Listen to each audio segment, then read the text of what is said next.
So, welcome to this union session, number 3, on past and future tipping point and large climate transition in Earth's history. I'm very glad you come on a Friday afternoon for the last day and last session, and I hope you will enjoy it.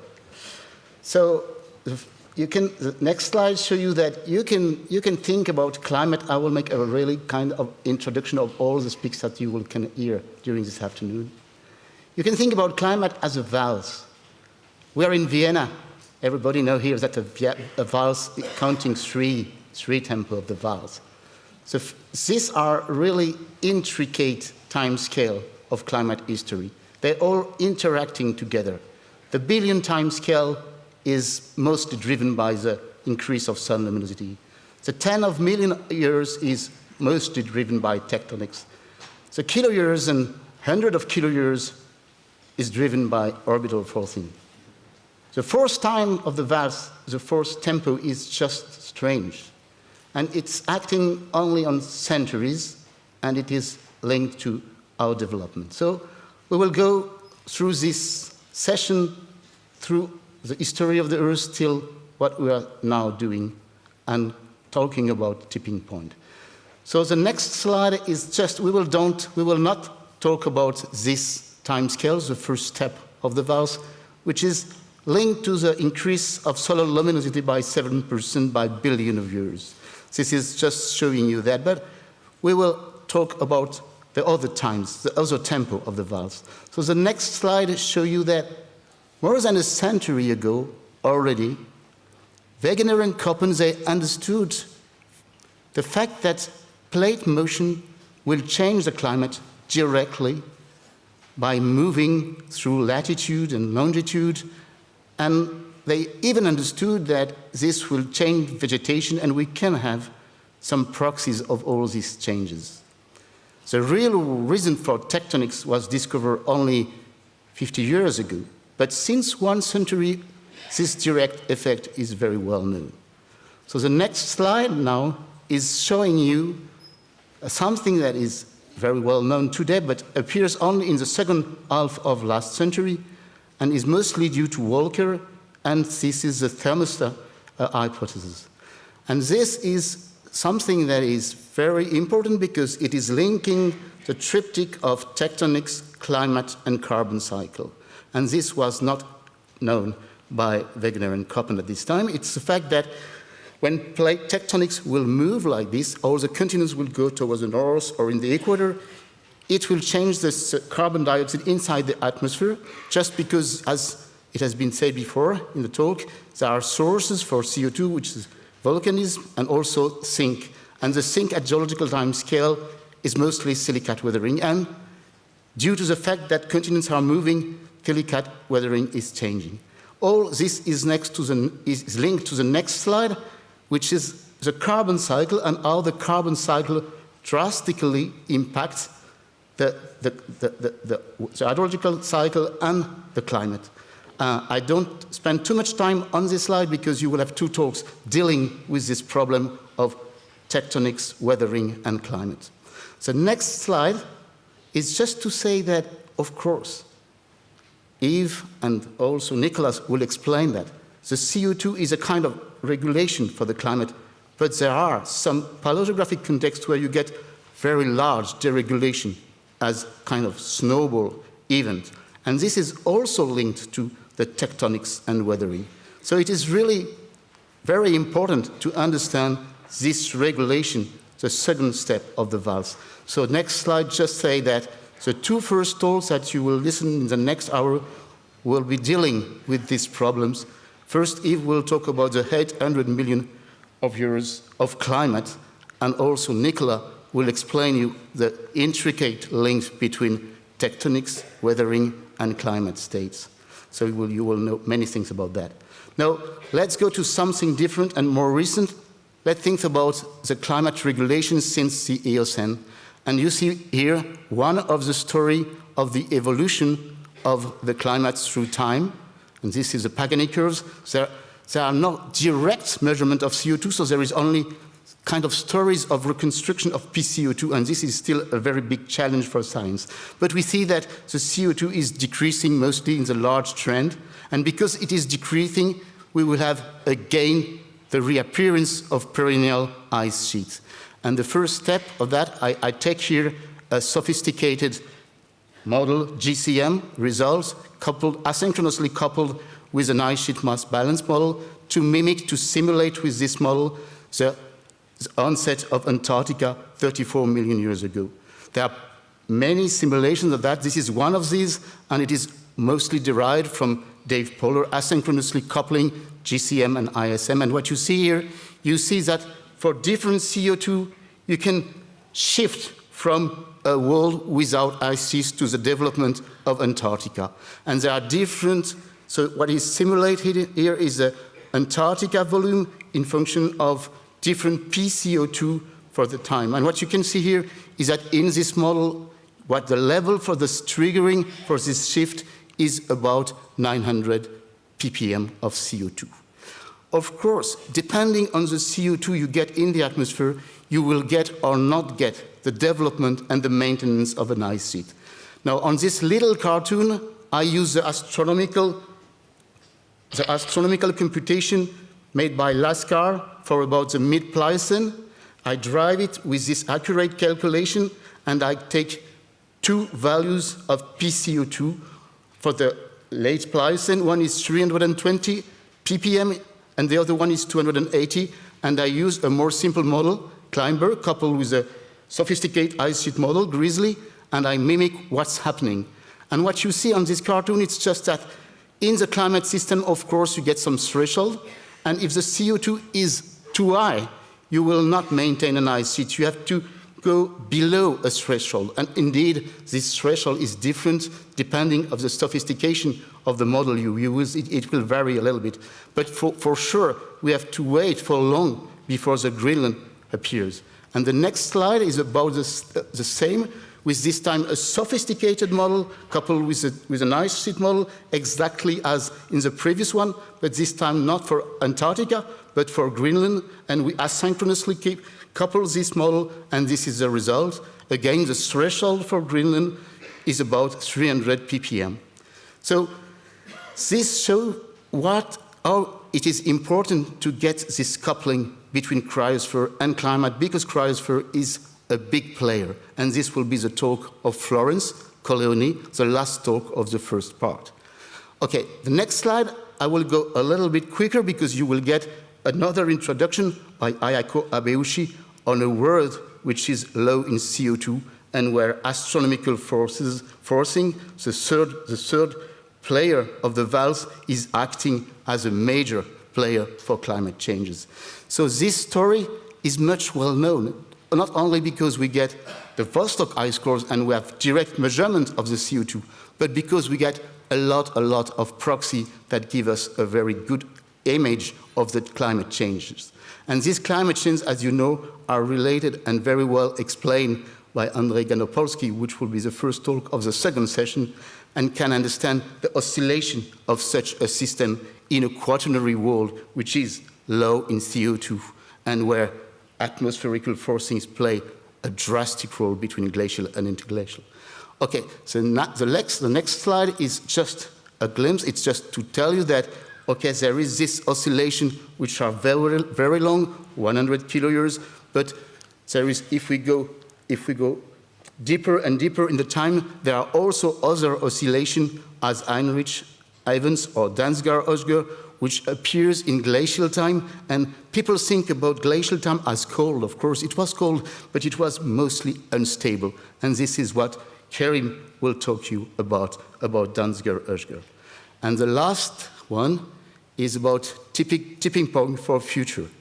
So, you know, a lot of people, a lot of my colleagues, a lot of experts everywhere in the world, they work hard to produce this report. And this is just to say what is the result of the last report concerning temperature, all things that you know very well, and sea level rise.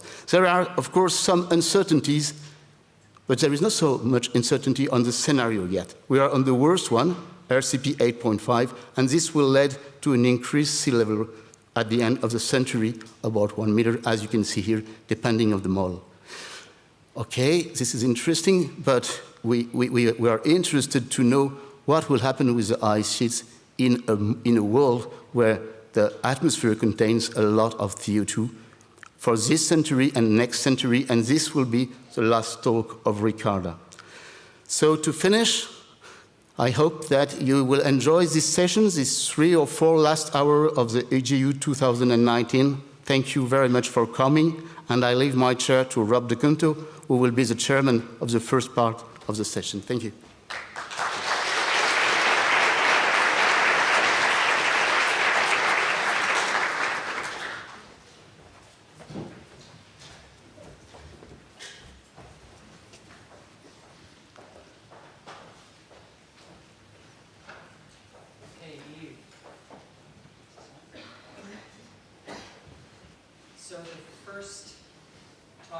Presented by Yves Gaudary, and he will tell us about the causes of climate change over the last 800 million years. Thank you, Rob. Yes, I realized that when I wrote the title, I was a bit optimistic. With all the causes, it will not be possible with it for 800 millions of years. And there's something interesting. The longer the time scale, the less scientists working on it. So I hope we can merge all together at some point. This one? I will start with this, saying that this is a sketch view from Garrels and Perry. I think it was published in 1974, but I'm not totally sure.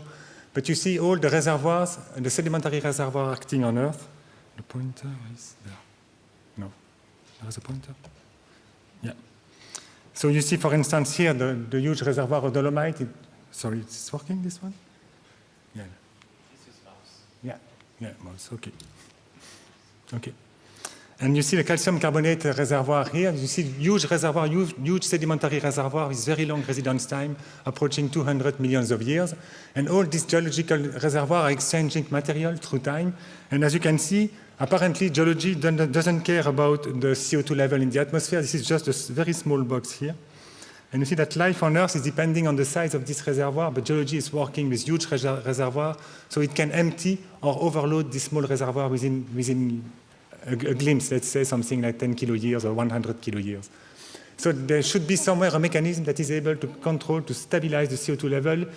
Instead of, if this mechanism does not exist, there wouldn't be no life on Earth. And this is the paper that Gilles talked about a little bit a few moments ago. A famous paper which is at the basis of all the models that we are using to describe the past climate at the geological timescale. A paper published in 1981 by Jim Walker, Hayes, and Casting. And they were identifying a negative feedback mechanism for the long-term stabilization of the Earth's surface temperature. And we suggest that the partial pressure of carbon dioxide in the atmosphere is buffered by a negative feedback mechanism in which the rate of weathering of silicate minerals is depending on climate. So this is a kind of law that we are using in many models, saying that the weathering rates, here W, are a function of the runoff, the amount of water, the precipitation minus the evapotranspiration, so the amount of water flowing on the continents and through the critical zone, dissolving slowly the minerals and consuming atmospheric CO2, and also depending, but a little bit less on the temperature of the Earth. So this is nice. If you use this, you get this wonderful deep time thermostat. In case the CO2 is increasing, you will increase the greenhouse effect. Then temperature and runoff will at least globally increase. If you increase the temperature and the runoff, you increase silicate weathering, and so you control the variation of CO2 in the atmosphere. So this is well known, and this is included in many models, but we know that things are sometimes complicated. You see that the CO2 level can fluctuate because of the response of the silicate weathering to the input of CO2 into the atmosphere by the solid Earth degassing. The problem is that it is extremely difficult to constrain the amount of CO2 released by the solid Earth during geological time. So you have a big uncertainty on the source of CO2 at the million-year time scale. You see here several reconstructions. The oldest one is the red one. I think it was published in the early 90s. And the youngest one is probably the one from Van der Meer and from Mackenzie. And you see that all those curves, first, a few of them expand back to the Jurassic, because nothing is left on the seafloor, so we cannot make any inventory of the amount of basalts being spread on the seafloor. But two of them are going back in time, but you see that there are huge fluctuations. Even one, if you look back at the Cenozoic here, most of the reconstruction assume a decrease of the degassing rate since the Cretaceous, but there are some assuming that there is no change, like the light green one, or even that the volcanism was below its present-day level in the Cretaceous. If you put this into a model, it will do whatever you want. So the idea we have for the moment, waiting for better constraint, is just to assume that the CO2 degassing is maintained at the constant value, at its present-day value. So just remember that during all the presentation, the input of CO2 in the atmosphere by volcanic activity is held constant. And then weathering is something extremely complicated, much more than this simple equation. You see here a profile, a soil profile, a regolith profile. It's located in Auvergne, in the Massif Central. And you see at the top here, the biological horizon producing, for instance, organic acids, which are percolating downward into the profile, dissolving the rocks. The rocks are located here. And you see here all the horizon, all the regolithic horizon accumulating at the basis rocks. And then the rocks are slowly dissolving towards the surface. So the nice picture we have of the negative feedback becomes this. CO2 is not the only greenhouse gas, so other greenhouse gases can impact the weathering on Earth. Land plants can impact directly the link between greenhouse effect and temperature and the water cycle on the continents because of albedo effect and so on. The paleogeography is a major effect on the correlation between the CO2 level, the temperature, and the runoff, because what we are interested in is the continental temperature and the continental runoff. We don't care about temperature above the ocean because we are just looking at the weathering rates, at least in this presentation. Then you have physical erosion, land plants, lithology, all those processes can impact the weathering rates, and we have very little constraint. For instance, the lithology in the past is something extremely difficult to constrain. And then finally, other acids can dissolve silicate weathering, such as the sulfuric acid released by the pyrite dissolution in mountain ranges, for instance. And the lithology, again, can be basalts are consuming much faster CO2 than granites, for instance. So all those parameters should be taken into account. So it's not possible. Today, it's not possible to account for all these processes, so I will just discuss a little bit how we can introduce this into the simple weathering rate law. In fact, paleogeography, I will talk a lot about paleogeography in this talk, is impacting the temperature and the runoff, the pattern of the temperature and the runoff on the continents. And all the other factors, for the moment, people are just putting them into the kinetic constant, using parametric laws or derived from models, it depends, but the KD constant just at the front of the equation has a major effect on many situations in the past. So the idea is to have a look at how weathering is behaving when the continents are moving. So the idea is to distribute continental weathering on the continents, to stop with the global scale continental weathering as a function of the global air temperature and the global runoff, but focusing on regional aspect. Regional meaning these are already large grid pixels. I will show you this in the following. So the idea of the GeoKlein model is that it is calculating the CO2 level in the atmosphere. It's a 10-box model for the ocean, 9 boxes for the ocean, and 1 for the atmosphere. CO2 is exchanged at the ocean-atmosphere interface, and is also consumed here by silicate weathering. And we calculate silicate weathering for each grid cell. Then all these are going into the ocean, where they can get out of the ocean by organic carbon burial or by carbonate precipitation. So the model is running, and then CO2 is changing. When we get a new CO2, we send it back to a GCM, and the GCM calculates the temperature pattern and the runoff pattern on the continent. We introduce this into the continental weathering, which is depending at least partly of the climate. We get a new CO2 in the atmosphere. This new CO2 is sent back to the GCM, and so on until we get a steady state. I will just talk about steady state here. You will see the next talk is talking about a new model that is trying to account for the dynamic of the system. But here, we will just discuss the steady state solution of this system.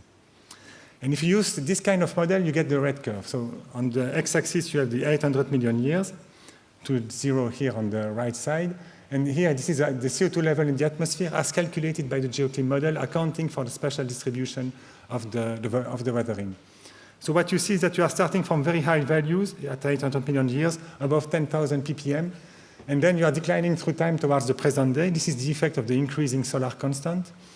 And then you see several peaks appearing. There is one peak here, one peak here, one peak here, and maybe at the end here, but less clear. This system is forced only by the position of the continents. The only forcing is the continents that are moving and the solar constant that is increasing through time. There is no other forcing. Volcanic degassing is held constant. So that means that the paleogeography can produce huge fluctuation in the system. Indeed, if you remove the paleogeographical forcing, you just forget about the continents and you just use runoff, the mean global runoff and mean global temperature to calculate mean global weathering rates, you get the green curve, which is largely different. Note that this is a logarithmic scale on the y-axis. The little black curve is a moving average of the available proxies. One thing that is important is that we don't care really now for the distant time about the exact value of the CO2. I will not say that the model is predicting 10,000 ppmv in the Neoproterozoic. I will not say that this is definitely the value at that time, because this depends a lot on the sensitivity of the model to the CO2. So we can change the GCM, take another one, and the GCM that we are using is poorly sensitive to the CO2, around 2.5 degrees change for a doubling of CO2. So this explains why we get very high level generally, but this is not so important. What we would like to have a look at is the fluctuation of the system. Oops, sorry, yeah, this one. Yeah. So these are some simulations we made. You see that the spatial resolution is very low, but do not forget that we start from a 0D representation and we move into a 2D representation with a spatial resolution of 7.5 degrees in longitude and 4.5 degrees in latitude, which is very crude, but this is one step forward in deep time modeling. You see that, for instance, at 780 million of years, this is a continental runoff, and you see that the general configuration of the continents is a huge supercontinent called the Rodinia here. The date, the time of assembly, the exact position is still debated. This is not something totally clear, but you see that because it's a huge continent, it's quite arid even at the equator here, so you are going to consume difficultly atmospheric CO2, so CO2 should rise in the atmosphere because the degassing doesn't change and silicate weathering tends to be low, so CO2 rise. You see also at 540 million of years, the Gondwana, yes, this is the Gondwana, believe me. The Gondwana is located close to the South Pole, so low temperature, difficult weathering, CO2 is rising in the atmosphere. And for 240 million of years, this is the assembly of Pangaea, and you see huge surfaces like this one, and all this one, which are totally dry, so low weathering rates, so CO2 will rise in the atmosphere. And when you put this on the plot, this is what I should call the warm tectonic forcings. So these are producing tipping points, but the tipping points are lasting several tens of millions of years, so it's not the same significance that for the recent climate. But you see that the Rodinia is corresponding to a high value here. When the Gondwana is located at the South Pole, you increase the CO2. Then here in Laurussia, this is a peculiar story. I will not talk too much about this. And this is here the assembly of Pangaea with a huge rise in the Triassic for the atmospheric CO2. And we know that this climate was quite warm and quite arid. And then a decrease towards the present day, a general decrease except for the last point. And I will discuss this just a bit later. So this was the warm tectonic change. Now the cold tectonic forcings. The first one here is the Rodinia breakup. When you break down a big piece of continent, you increase the humidity above it, so you are consuming more CO2. So CO2 is going down towards the Phanerozoic, which is starting around here. Then here, starting from the Cambrian, we have three huge, I would say small, but it depends on the size you refer to. These are huge continental plates, the Baltica, Laurentia, and Siberia, which are going across the equator, crossing the area which is quite warm, quite humid, so intense weathering, so consuming a lot of CO2. So this is a cold forcing for the climate. And also to get rid of the very high temperature and very high CO2 in the Triassic, the easiest way to do it is to drift a little bit the Pangaea. I will show you this on the next diagram. And finally, and this is an important signal, since about the Jurassic, so it's about, let's say, 200 to 150 million of years, the continents are so dispersed that the weathering is really extremely easy to act on them, so CO2 is going down. That means that since the Jurassic, the climate is going down all the time, when it is only forced by the paleogeography. I will come back to this. Just a few notes about that. This is a 450 million of years. You see the three continental blocks crossing the equator with very high runoff at some places, consuming a lot of atmospheric CO2, so CO2 is going down at that time.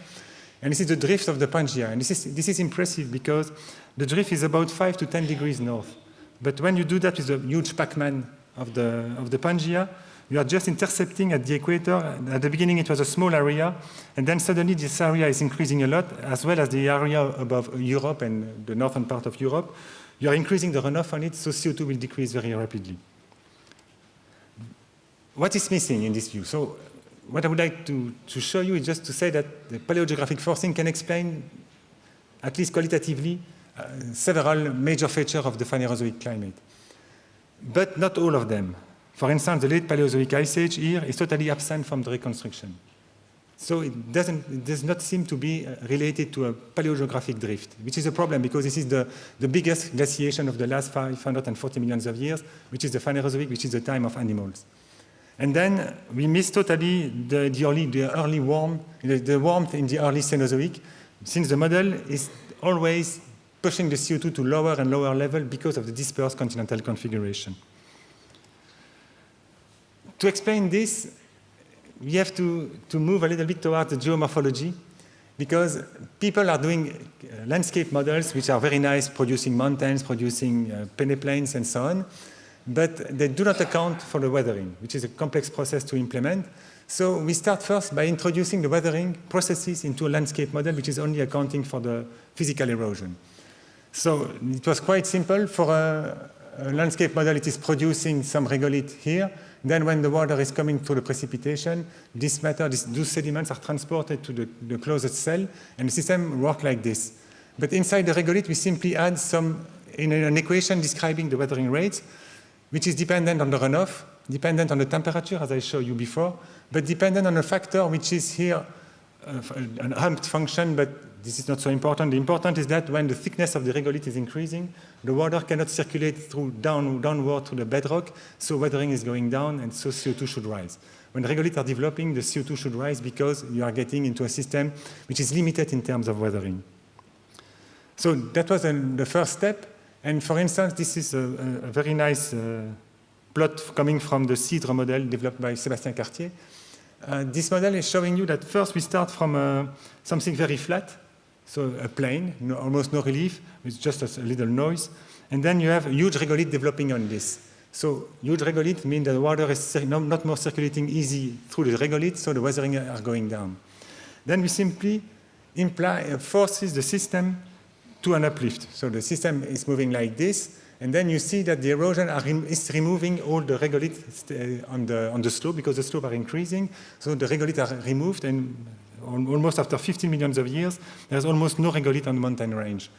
So this is just to show you some interesting thing, because you see here, just have a look at this one. This is the evolution of the erosion rate, of the physical erosion, the physical movement of sediments. You see that it is increasing and then stabilizing until it balances exactly the uplift rate. But if you look at the mean regolith weathering, so the weathering reactions inside those orange covers, you see that it is increasing rapidly because you are slowly moving towards a system with much less regolith, but then it decreases and then stabilizes after that. And that kind of system means, for instance, that for the Himalayan range, we should get the maximum weathering, not when the erosion is at a maximum, but before it, and then it will decrease. And here what is fundamental is the fact that the approach is 2D. This kind of system, we call it a transport-limited system. That is, the water cannot reach anymore the rock, so it is limited by the transport of material. And you can see a lot of papers discussing this in the literature, which are extremely interesting, but generally they discuss a world which is a transport-limited world versus a weathering-limited world, which is this one.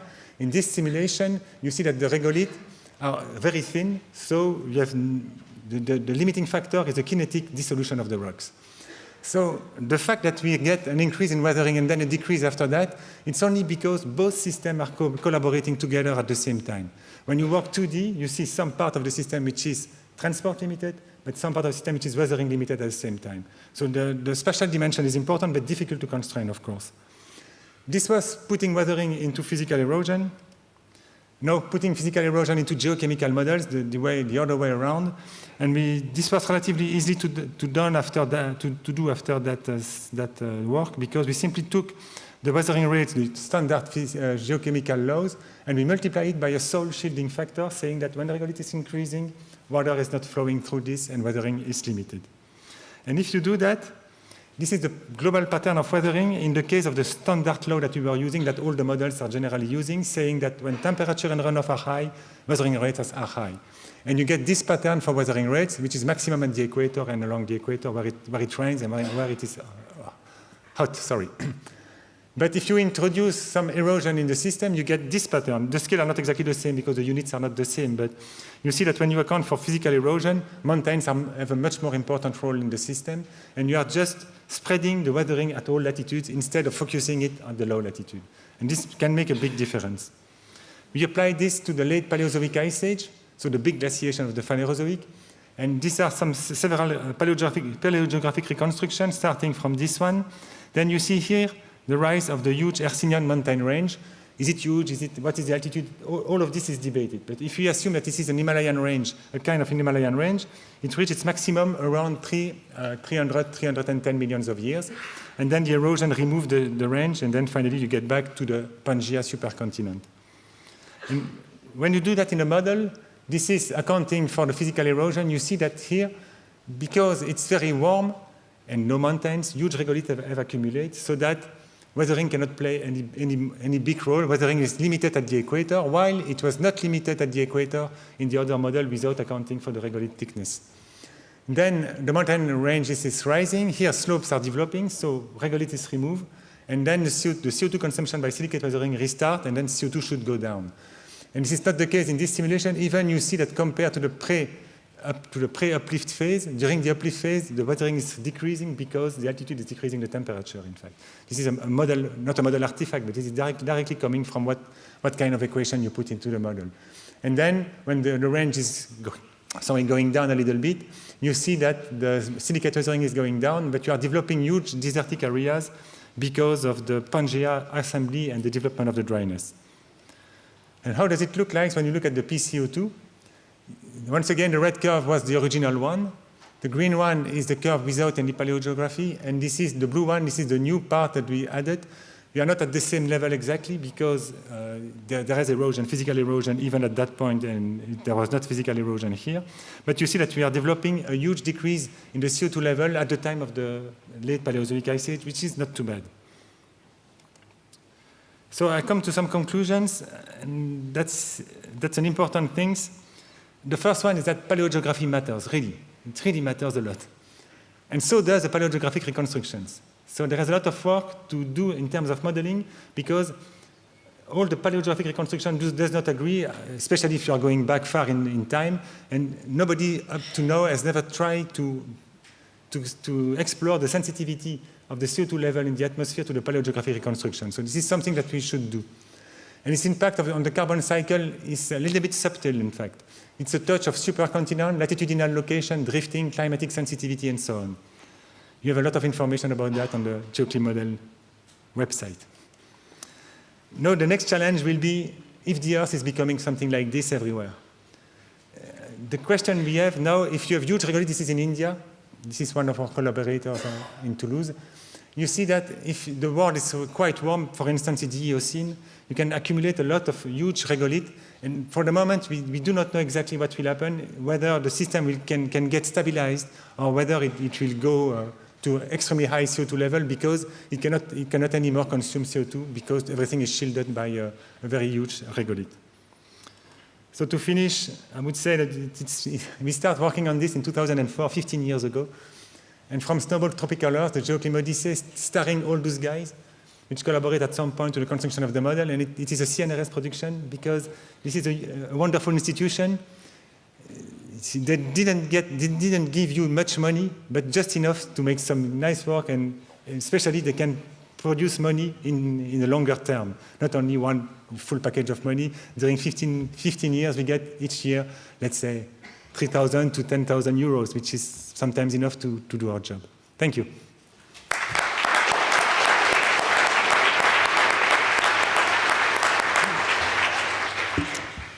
So we're opening the floor to questions, and we're encouraging discussion. But we just ask that if you have a question, you come to one of the two microphones in the center of the room.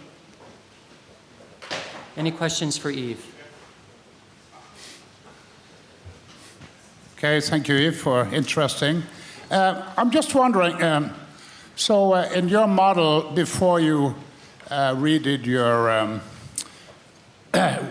weathering models, it almost looks like CO2 is kind of just declining from 800 million years. You have little bumps. Yeah, yeah. And I'm just wondering, because if you compare that, let's say, with the GeoCarb self-model, that one has a very nice low in the Perma-Triassic, wonderful. And if you're going to believe the proxies, it's spot on. Yeah. But you are consistently high, more than 1,000. Yeah. So can you explain to me why these two models show this big difference? It's a question of sensitivity of the model to the climate. In GeoCarb, the temperature is calculated as a logarithmic function of PCO2. It's just a simple global scale model. So they can change whatever they can put in front of the equation. Temperature is equal to K times logarithm of CO2. They can play with the K. Here, it's dependent completely on what is inside the GCM. And we are using a GCM which is not really extremely sensitive to the CO2 level. I told about 2.5 degrees for a doubling of CO2, while modern GCM, more developed GCM, can reach 4 to 4.5 degrees in temperature. If you put this into the model, you will change a lot the amplitude of the signal. But the general shape will remain the same, but you will get at lower CO2 level. Great, thank you. Yeah. Thank you, Yves. Okay, we're going to have to move on to the next talk, which will be presented by Nick Swanson-Heisel, and he's going to tell us about plate tectonic-driven changes in weatherability as the long-term control on Earth's climate state.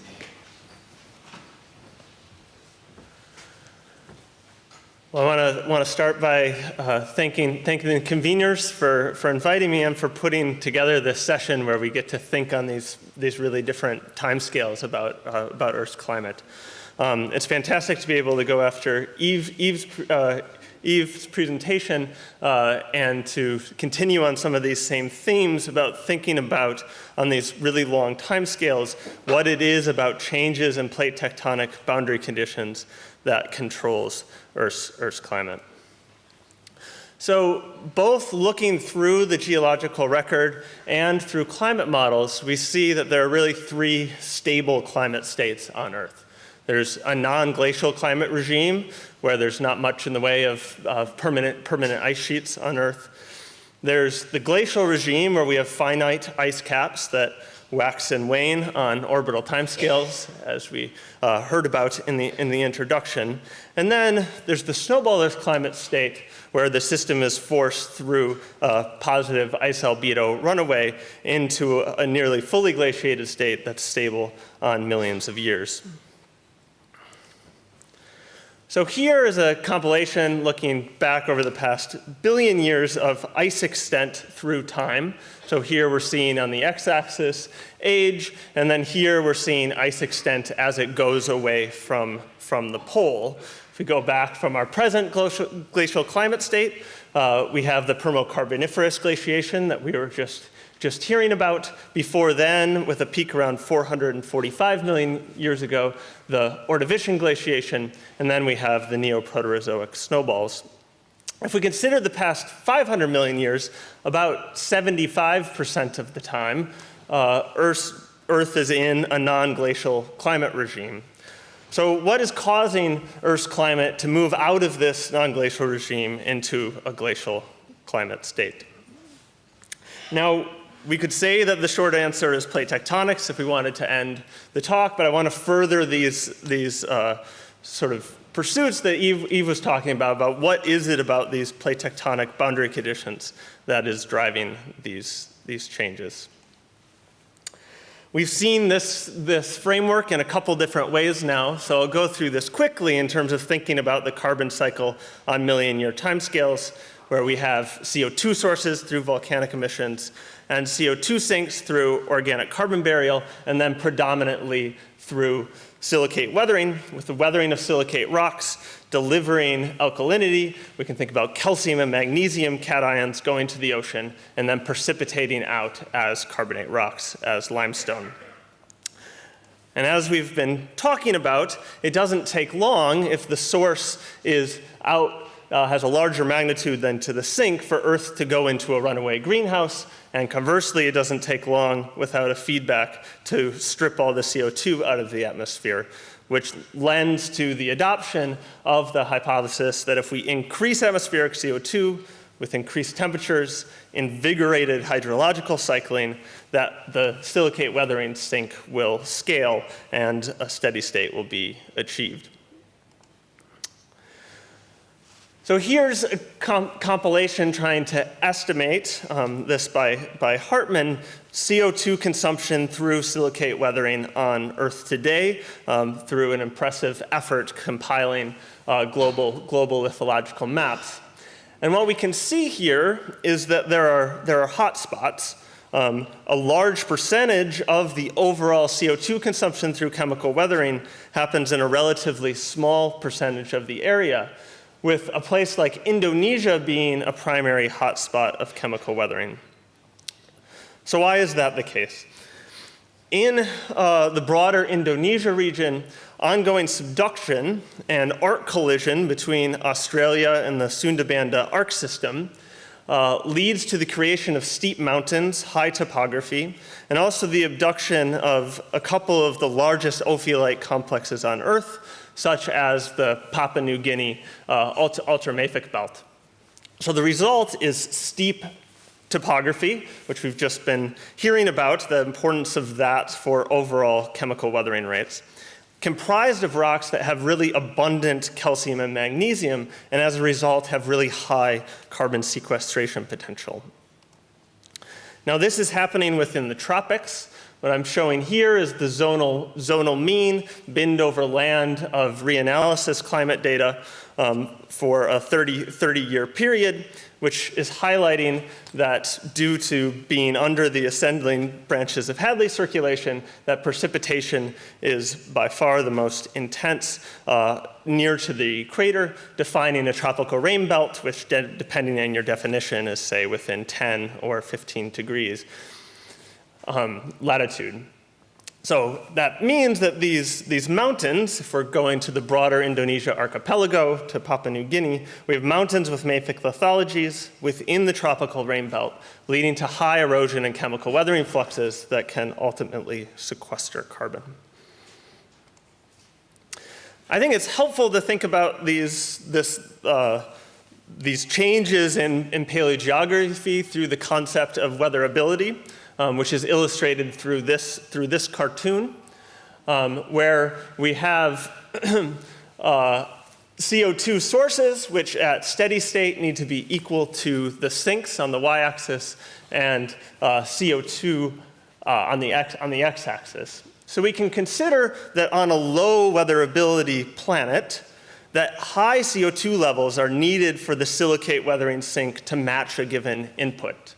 However, if you take a large mountain range comprised of rocks with high carbon sequestration potential and put them in the tropics, you increase weatherability and can achieve that overall weathering sink matching the input at a lower CO2 level. So we can think about CO2 levels being set at a given time by the magnitude of the source, where we are on the y-axis, and then the slope of this weatherability curve. Okay, so posing this question, are non-glacial to glacial transitions through geologic time the result of increases in planetary weatherability? Now, building on the arc-continent collision hypothesis of Riche and latitude dependence as proposed by Donadieu and as well as Kent and Mutoni, Yaguz and co-authors argued that arc-continent collision associated with closure of the Neotethys that this led to the abduction of ophiolites and the emplacement of ultramafic material in the tropical latitudes. I'll add here that the overall process of arc-continent collision, as has been advocated by John Dewey, is really the process where you can take oceanic crust with these high calcium and magnesium concentrations, and that it can be abducted, that means sort of exhumed up onto the continent, as is illustrated in this cartoon. So where I sort of started thinking about this in particular was looking back at this earlier of these three major glacial periods over Phanerozoic time. That is this glaciation that peaked 445 million years ago in the Ordovician. And there'd been a hypothesis put forward by Lee Kump in the late 90s that the Taconic orogeny, this is the first mountain building event of the Appalachian mountain building in the eastern US, that led to topography that contributed to the overall cooling, which is being illustrated here by oxygen isotope data on the left. Young and co-authors pointed out the potential importance that the Taconic orogeny is comprised of these arc collision events. That is where we have this mafic high calcium and magnesium material that is being pushed onto the continent. And we recently sort of pointed out how the burgeoning geology and geochronological constraints on the timing of this orogenic event are quite consistent with this hypothesis. And put together a paleogeographic reanalysis, actually using a lot of high-quality data that have been developed by Rob Vandervoos' group at Michigan that were from arc terrains that weren't part of North America but can constrain its latitude to put the position of this orogenic event as being in the warm, wet tropics. Here, this paleogeographic reconstruction, we're looking at North America on its side with its present-day eastern margin being inwards of 10 degrees, and this being the location where we had arc collision, ophiolite exhumation leading up to this period of Ordovician cooling. Okay, so I've highlighted a couple instances in time where we think this process is important, but it sort of begs the question, is this actually unique? Are extensive arc-continent collisions in the tropics uniquely associated with glacial climates, or are we just cherry-picking out a couple examples? So it was motivated by this that we took the approach of developing a new database of ophiolite-bearing sutures, which are shown here. This is 117 compiled ophiolite-bearing sutures. This compilation effort was led by my collaborator, Francis McDonald, along with contributions from Ali Yagutz and the rest of us. And where here what we're seeing is to each of these, there being a magmatic age assigned, but then also an exhumation age, the time that the suture was active, ideally being constrained by time where you see, say, arc-related detritus being preserved in a foreland basin. So we can look at the total suture length through time, which I'm showing here. Here we have our extent of continental ice sheets below. And we can see that there's significant variation in the total active suture length associated with these ophiolite-bearing sutures.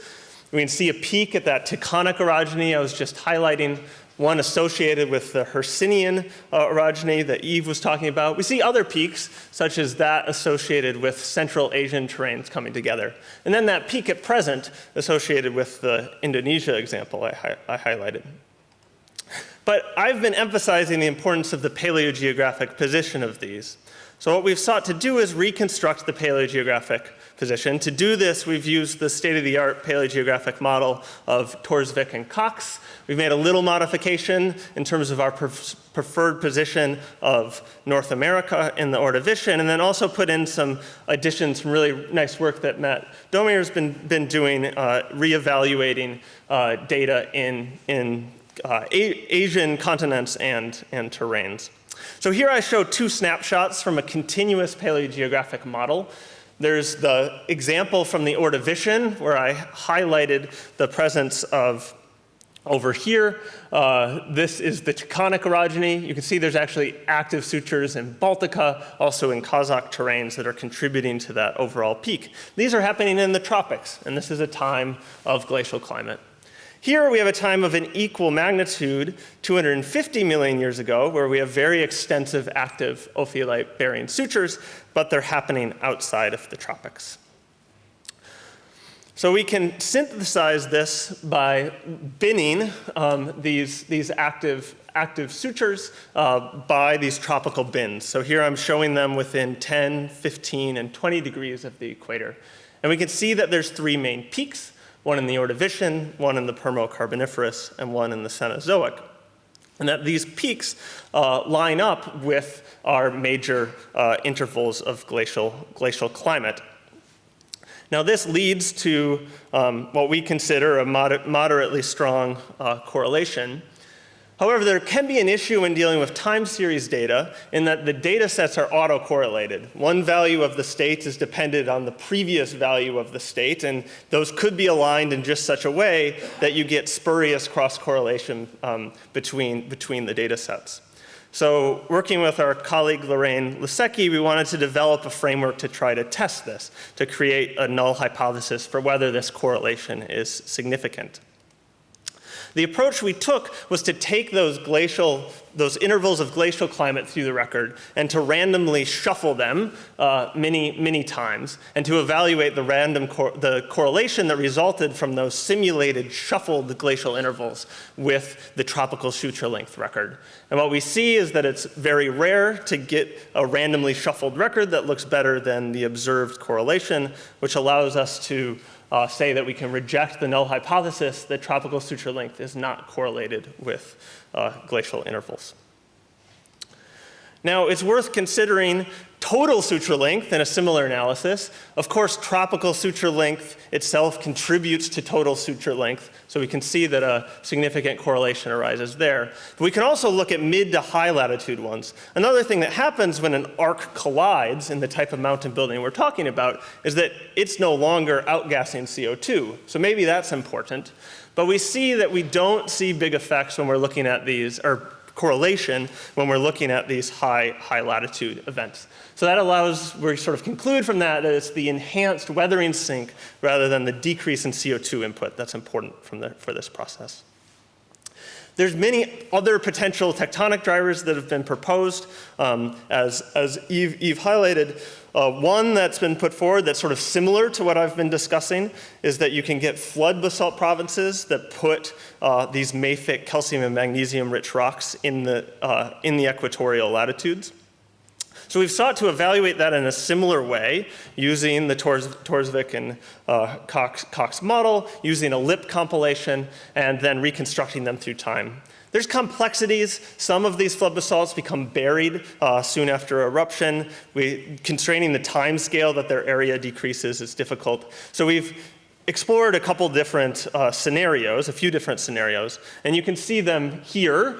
So here we're seeing large igneous province area within 15 degrees of the equator. There are large peaks, and if you do a similar correlation analysis, it is not significantly correlated. Yves discussed how it is hard to constrain the outgassing flux through time.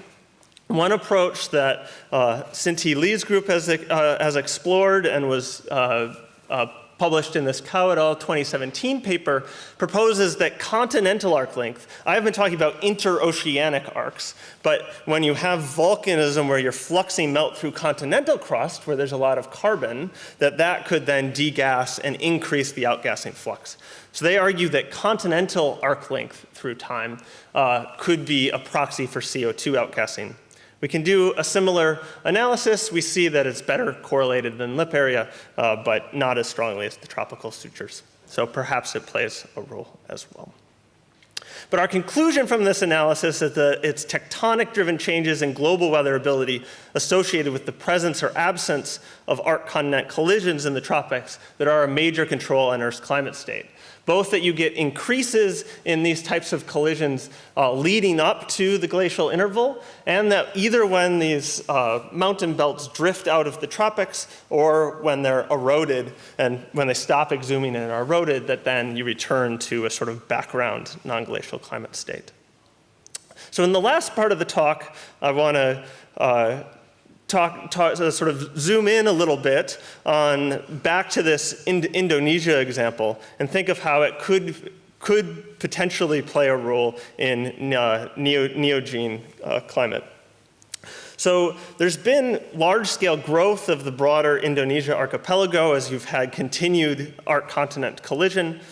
This is a data compilation effort by Francis McDonald that sort of builds on an approach that was being taken by Peter Molnar. At the top, we're seeing a simplified geologic map where the purples are highlighting these calcium and magnesium-rich rocks in mountains. If we look down on the bottom, we see gray are the present shorelines. Maybe look at the yellow ones, which is 15 million years ago, and you can see that this estimate, which is effectively looking at sediment records where you have transitions between terrestrial and marine sediments to try to constrain this, where you have significant lower area 15 million years ago.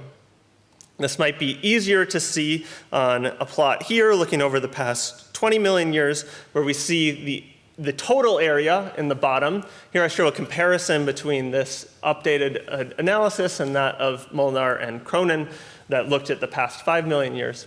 At the top, we can see this trying to get an estimate of how this could correspond to increase in ultramafic and arc-volcanic area, with a significant increase particularly over the past 5–10 million years. So here we can throw up a couple lenses through which we can think about neogene and quaternary cooling, where we have the benthic isotope record, and then here grabbing one of the binned groups of Elkinome proxy for mid-latitude sea temperature data showing cooling from the middle Miocene to present, and then associated with crossing this threshold that Gio was talking about in his introduction that allows the buildup of northern hemisphere ice.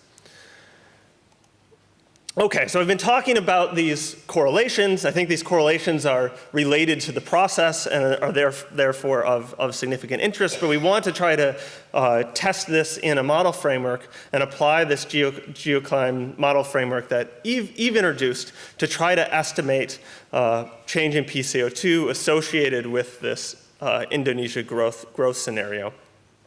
So as Eve described, you can put together this a parameterization of chemical weathering based on slope, temperature, and runoff.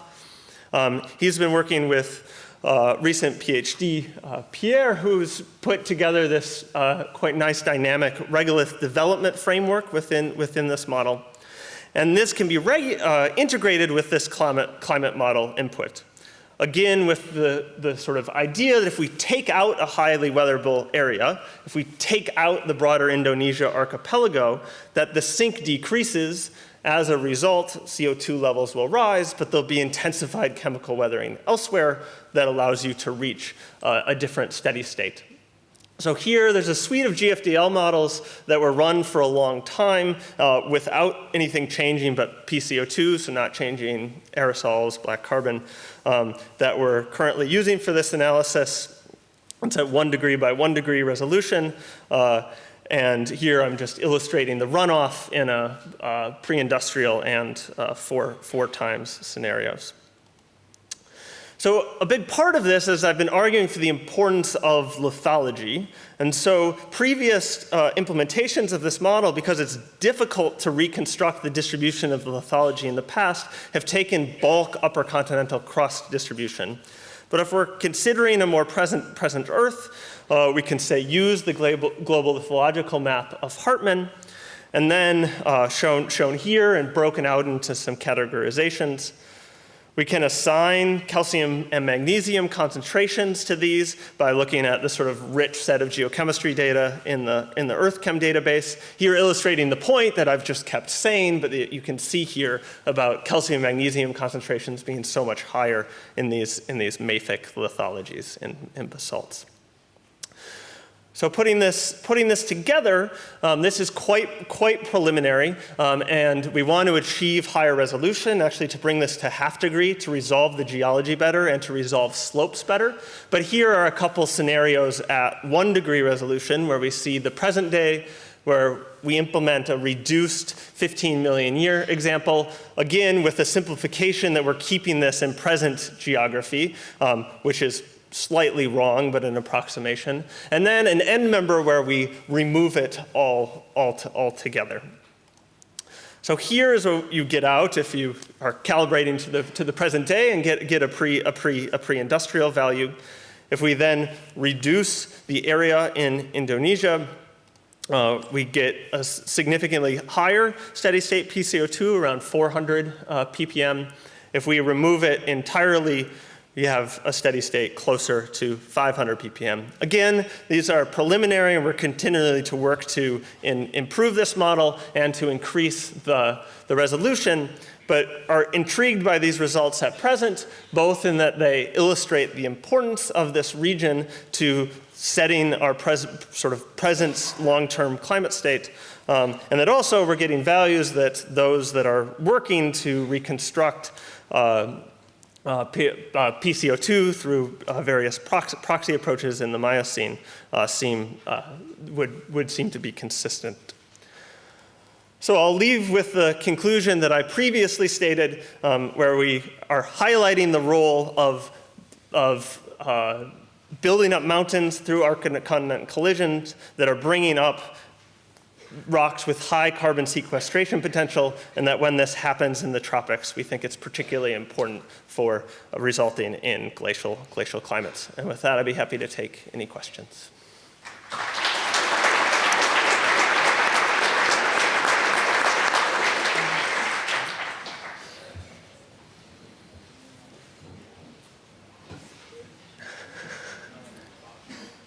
Any questions for Nick?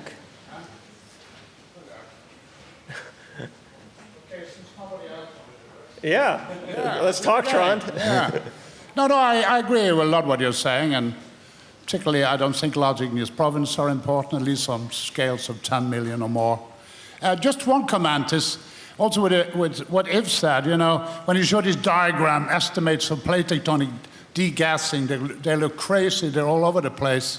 And I think the main problem is you're calculating lengths. Length should not be used. You should use the real flux. And that means you need a full plate model to do it properly. You cannot just make this paleogeography and some hand draw some, subduction sounds and measure them up in some GIS and hallelujah, and we think that's in proxy for plate tectonic degassing. So, but did you also try the tropical suture length as fluxes, or because you're also doing the lengths there? And yeah, one thing, I don't think there's a suture in Baltic, I come from there, at 445, that do not exist in, at least in my geology background. Yeah, I think there are lots, I mean, that highlights one thing, and that I'll just say to that last point. First, there's certainly lots of improvements that can happen to that suture database, both for people who are more knowledgeable about the geology where they were compiled, and also a lot of them, the constraints on their timing is actually quite poor. And so we've done the best that we can, but there's really a lot, there's certainly a lot of room for improvement there. We've published the sort of full compilation and the shapefiles, and it's certainly not the end of the story in that regard. As to the flux point, what I think is really tricky about approaching it through a flux perspective, right, is because you need to be having you're having this sort of adjustment in the system as the climatology is changing, right? So you can certainly play the game of what's my total, if I exhume a large slab ophiolite of X amount, I can figure out or come up with an estimate of how many calcium and magnesium cations there are, how much that could actually pull down in terms of CO2. It'll be a lot. More than actually could happen, or you'd strip all the CO2 out of the atmosphere. So it's tricky because you need to have this dynamic adjustment in the system that certainly is accomplished more in this sort of modeling framework we're discussing, right, and trying to apply to the Indonesia example, because there you clearly are quantifying fluxes, right? We're building dynamic regolith, and we're having chemical weathering that's happening on top of that. And yeah, line length's a little bit tricky. You draw your line more wiggly, lines get longer. We know that's the case, right? Like the actual, so we've tried to create pretty uniform line spacing, but there's certainly different approaches that one could take. But I think in terms of the overall, these being times of these events happening, certainly the magnitude of these peaks can change. We've tried to do some statistical analysis so it's not that sensitive to the absolute magnitude, actually do it in overlap. And like the Indonesia example, that'll eventually be collapsed so that there'll be a suture where where we're counting too many today, right? And if in the Taconic, we're just calling it one, where today it's multiple. But that was long-winded, but thanks, thanks for the question, Tron. We have time for another question.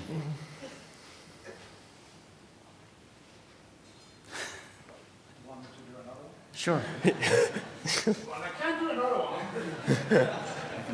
one. No, it's interesting with the Ando division. That's probably the most enigmatic, maybe just 1 million year this lasted, so happened very far. There's one thing, because we're looking at theoretical weatherability, but if I look at biomaps of Laurentia in the Ordovician, it's full of evaporite. It looks totally dry. It does not look wet at all. Yeah, so I think, yeah, and I mean, sort of inspired by some of our conversations about this, have looked at it a little bit. I mean, I think if we, well, I don't know, it's maybe not worth it to go back here, but if we, yeah, so if we're here, I guess for the others who are here, what Tron's pointing out is that if we go in the interior of Laurentia here, where we're saying is the tropical rain belt, that you find some evaporites that sort of talk to arid conditions. One thing is I think we have done some climate models where certainly where you get the most rain is right on this orographic front right there, and you put that in the tropics and it's really wet. And here there could be some rain shadow effects off the Taconic. You also have continentality issues, right, where it's going to get drier as you go this way. And I will say also a lot of those evaporites are not a sort of massive evaporite basin, right? They're a place where you're getting gypsum pseudomorphs and shallow water sediment. So there was some moment in time where you were driving evaporation in that system.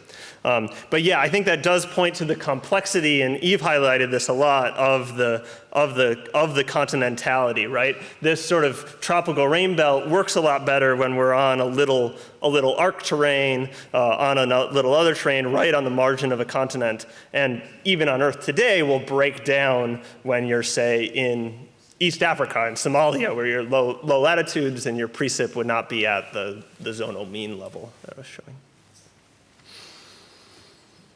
Nick, Gilles has a question for you. Oh, great. I had a question for both of you.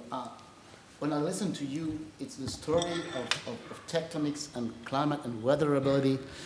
It's a kind of 2D story, but if we really want to go to the 3D, we have to get an idea of the evolution of the mountain ranges. In fact, where they are, because for climate it's very important, and how high they are, and this is also very, very unconstrained. So what do you think about that? What do you think about the fact that it's maybe easier to get a 2D location, latitude, longitude, than really the story of the mountain range? If you want to plot the story of the elevation of Tibetan Plateau and other mountain ranges in terms of time, it's very difficult. And it's very important for weatherability and climate and precipitation. Yeah, no, that's right. And I sort of brought up this Ordovician climate model example, and for that we had to, I feel comfortable moving continents around based on data, but I felt quite uncomfortable having to assign elevation at every pixel on Earth's surface. We can look to analogs that we could draw in terms of similar mountain buildings, similar orogenic systems. I think there also is a role for thermochronology being helpful, both in terms of timing, but it certainly is a difficult thing to constrain, particularly as we go further back. Thanks, Nick. Yeah. Okay, Florence.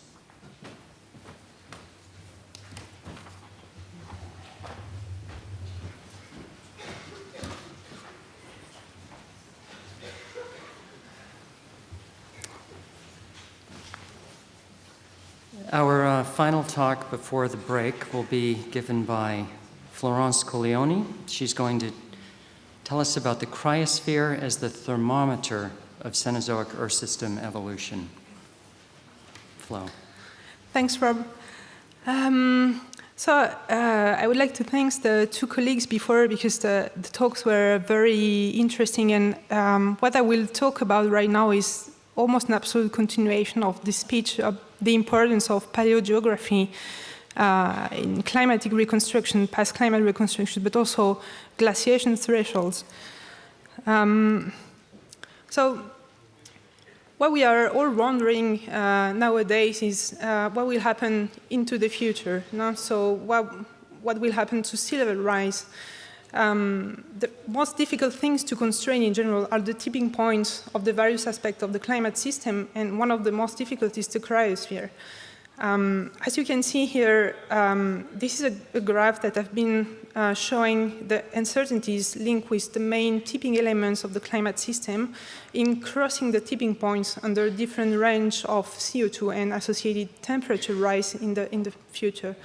And as you can see, the cryosphere elements are the ones that have the largest uncertainties on all those elements. And so this is very important to understand how we can constrain future tipping points. And I would say on the only way to do that is looking back in past, not to find analogs, but to find analog aspects of processes evolution that can provide us constraint on both model robustness, but also reconstruction and analysis of sensitivity to cryosphere evolution. So I wanted to first start this talk with an overview of the CO2 evolution back in time, so not forward to future, but back in time. So these are the new SSP scenarios, socio-economical shared pathways for emissions. Some of them are very similar to the previous former RCP scenarios, but one of these has been introduced. This is the SSP 1.9, specifically to meet with the Paris Agreement threshold. Okay. Well, you can see that those scenarios, there are many more. I just selected the closest one to RCP and of interest here. But they range from CO2 around 30 ppm within 5 centuries in the future to more than 2,000 ppm of CO2 in the atmosphere for the SSP 8.5. But now if we go back in the past, because we have been wondering when can we find such concentration and what happens to the cryosphere under such concentration. We definitely have to go back very far in the past to find concentration of the same order of magnitude, okay? So many people are focusing on the last 2,000 years of climate evolution, and this is important because this represents the baseline of our projection for the future. But as you can see, over the last 2,000 years of climate evolution, CO2 was below 300 ppm in the atmosphere. Then if you go back for the last million years, you can see that CO2 was ranging between 180 for glaciation to 300 ppm for the strongest interglacials. And then you have to go back far, far in past to find concentration that rise above 400 ppm. Nowadays, we are above 400 ppm. So the first period is the Pliocene, second period is the Miocene, and then you have to really go far back in the past to go above 500 ppm, okay? And we are already at the beginning of the Miocene, and then above 1,000 ppm, the Eocene-Oligocene transition. So this is when exactly cryosphere started to develop. I mean, at least this is for our period, the last 50,000 years, 1,000 million years. So we have first traces of glaciation at this Eocene-Oligocene boundary. And if you look at this isotopic reconstruction, which is from Zakos, and this is a stack of different delta weighting records around the globe, you can see that the evolution of these records through the 50 million years show different periods with increasing of this ratio, decreasing of this ratio, so warming period, cooling period, okay? I didn't illustrate all of them because there are many of them, but perhaps the most striking, okay? So you have the first cooling at the Eocene-Oligocene transition, okay? Then you have the late Oligocene Miocene warming, and the transition toward Miocene cooling, okay? Then you have the mid-Miocene climatic optimum around 15 million years ago, and then mid-Miocene climatic transition right after, until 12 million years, then a late Miocene cooling that just end up with a huge global signal of cooling during the Tectonic period. And then we are straight going to the Pliocene. We have the mid-Pliocene 1 period, and then the mid-Pleistocene transition, and so on until today, okay?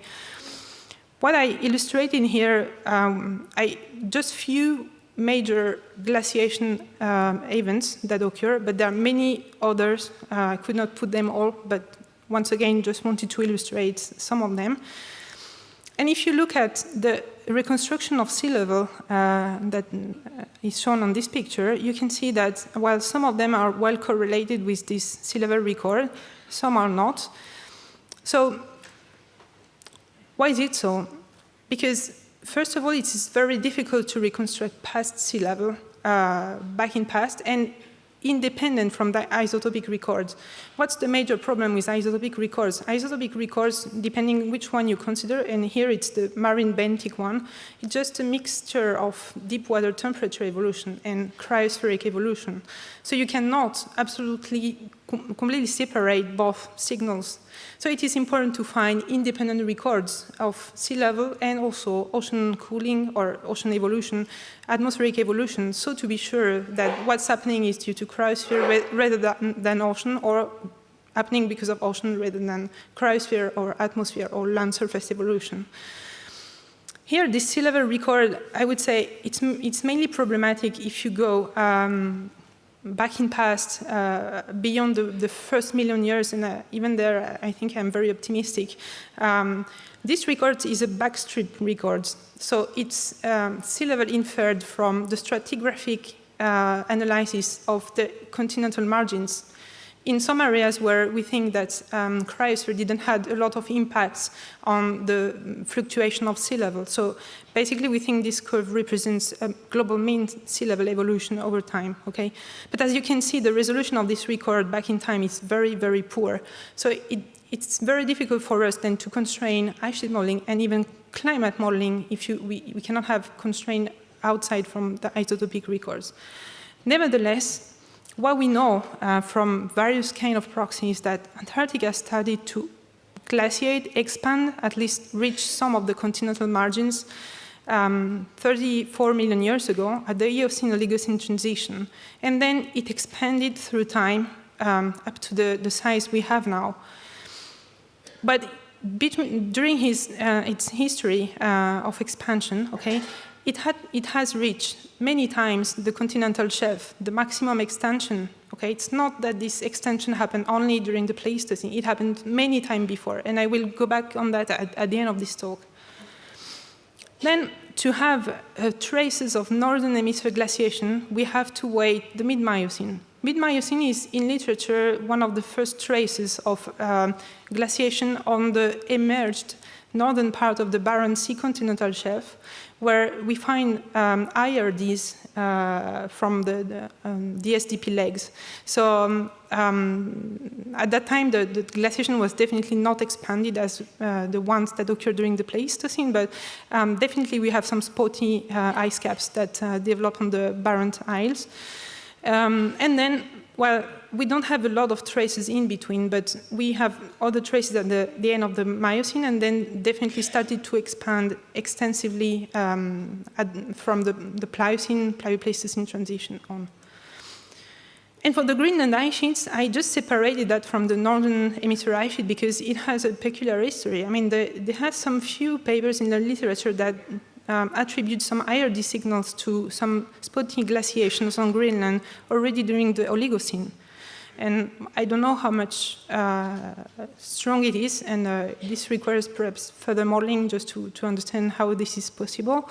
But first strong glaciation happens very neatly in the signal since the late Miocene, okay, towards 7 million years ago. And then from that, we know that it has expanded several times to continental shelf. And one of the major glaciation of this Greenland was just preceding the mid-Pliocene 1 period, 3.3 roughly million years ago. So Well, this is a timeline of how the major ice masses have been evolving on what we know from the proxies. But during the Cenozoic evolution, many things happened also in terms of paleogeography, not only in the cryosphere, but also in the tropics and in the land masses. But here I wanted to just give you some example of some of the gateways for which models have been testing the hypothesis of the impacts on the climate. So Drake Passage opening at the Eocene-Oligocene transition, the Fram Strait deepening slightly before the mid-Miocene, then the Bering Strait opening at the early Pliocene, then the Central American Seaway closure that, well, actually started a bit before the Pliocene, but definitely reduced substantially during the Plio-Pleistocene. And then the Canadian archipelago opening, and this is an important one for the Northern Hemisphere glaciation, and the fact that the Barents Sea became mostly emerged. Before it was subaerial and became mostly emerged definitely during the Pleistocene. So why those ones? Because what we are interested in is to understand what are the thresholds from the glaciations. Is the CO2 level matters for the triggering of those glaciations? And I think the previous talks definitely illustrate that paleogeography also modulates a lot the threshold, a little bit independently from CO2 concentration. So for the Antarctic glaciation, we know that it started toward the Eocene-Oligocene transition. And if you look at what the proxy shows, you have a major shift in the isotopic record at that moment, okay, that indicates cooling. Actually, here the data comes from Northern Hemisphere, not Southern Hemisphere, just to show you that some of them were able to capture the signal not only around Antarctica. At that moment, CO2 dropped from above 1,000 ppm to below something about 800 ppm.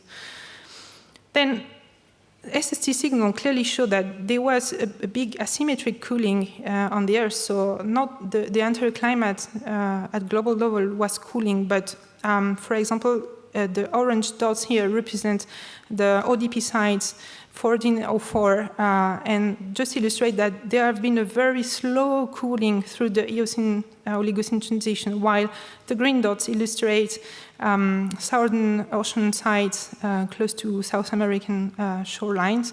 And you can see there is a much more marked shift through the Eocene-Oligocene transition. So this is when we think Antarctica glaciates, okay? And the thing is, if you take numerical models, ice sheet models, okay, and also climate models, there is not a really firm consensus on the exact threshold for glaciation because it's really model dependent, but it's also boundary condition dependent and climate model dependent. So based on that, I would say in the literature, the range for the triggering glaciation of Antarctica is between a bit more than 1,000 ppm to 560, 500 ppm, okay? Here it's a nice, set of simulations from Jean-Baptiste Ladan that really show that in his models and simulation, I mean, you have spotty glaciation already a bit above 900 ppm, and then you have very strong glaciation already around 840, 700 ppm, okay, and very extensive glaciation around 500 60 ppm, okay.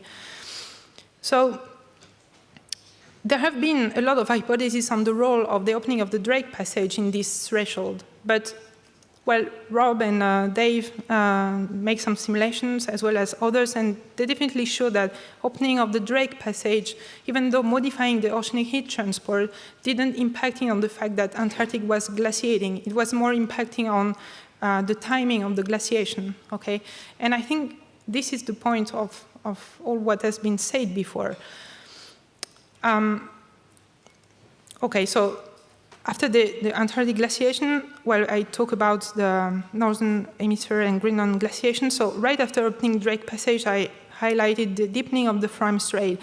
Why is this opening, at least deepening of the passage important because this amplified the connection between North Atlantic and Arctic. So it allows more flows in and out from the Arctic Ocean. So it started to trigger a bit more cooling of deep waters.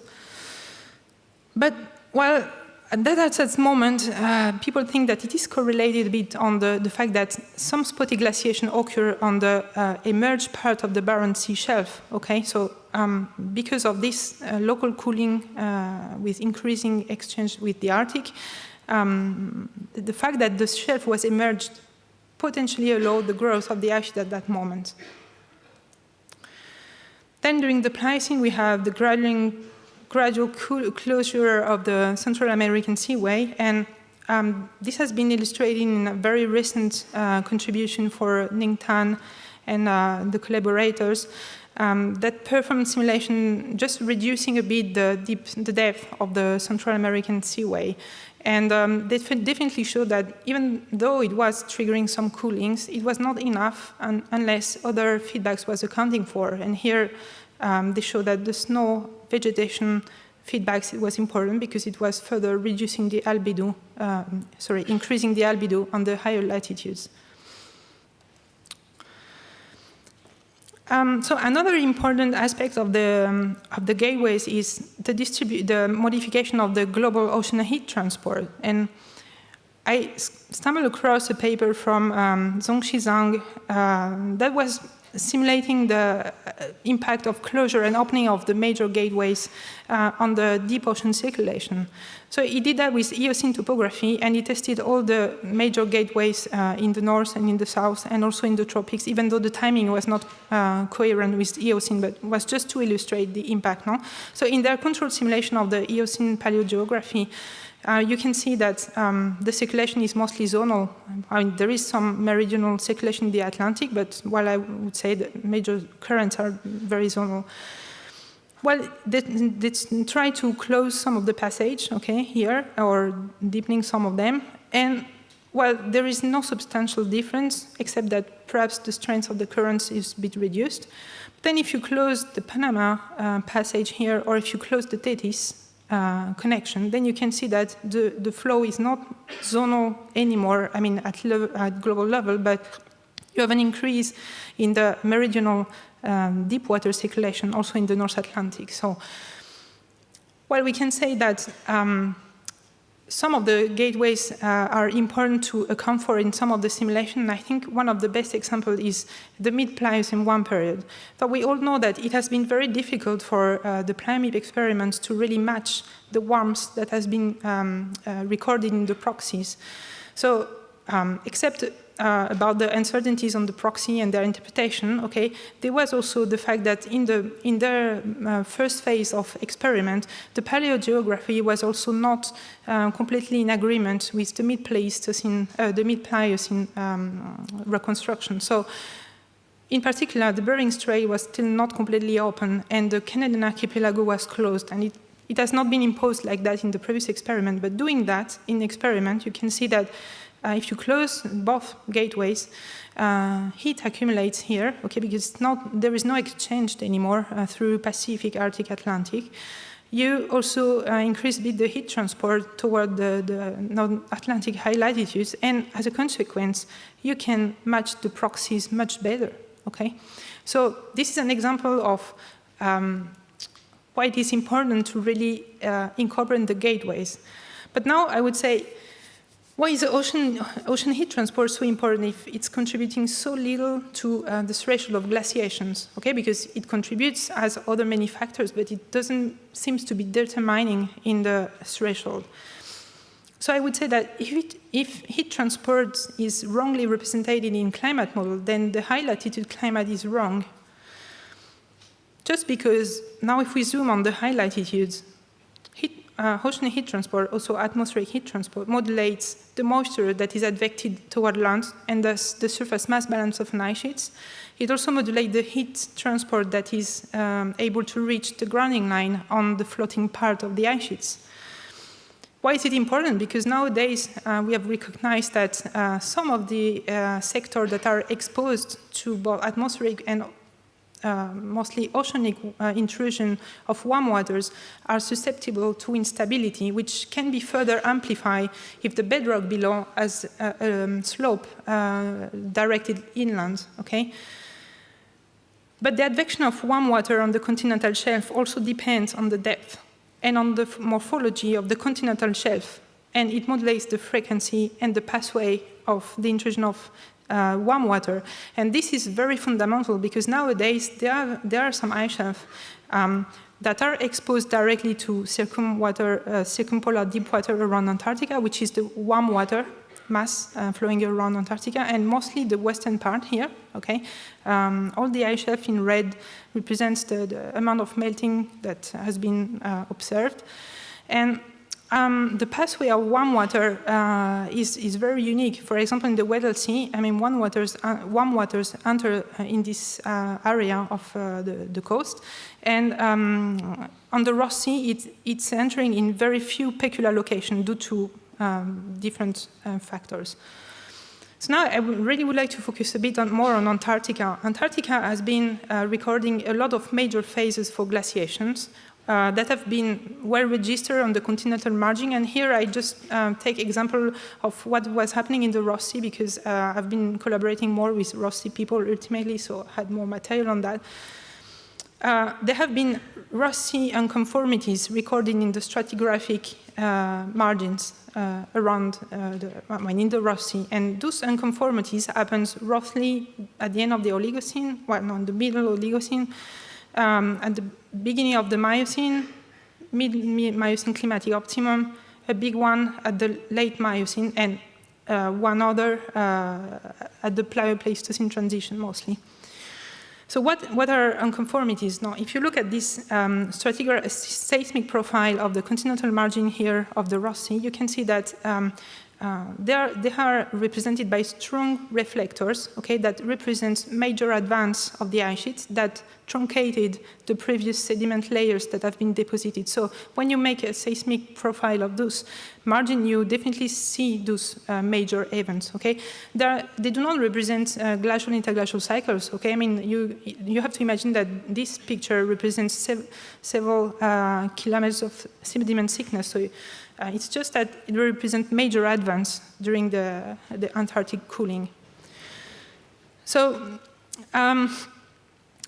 why is it important? Because the last Eocene-Oligocene transition reconstruction of the bedrock below Antarctica showed that most of the West Antarctica was emerged, okay? So it was a subaerial, mostly, bedrock.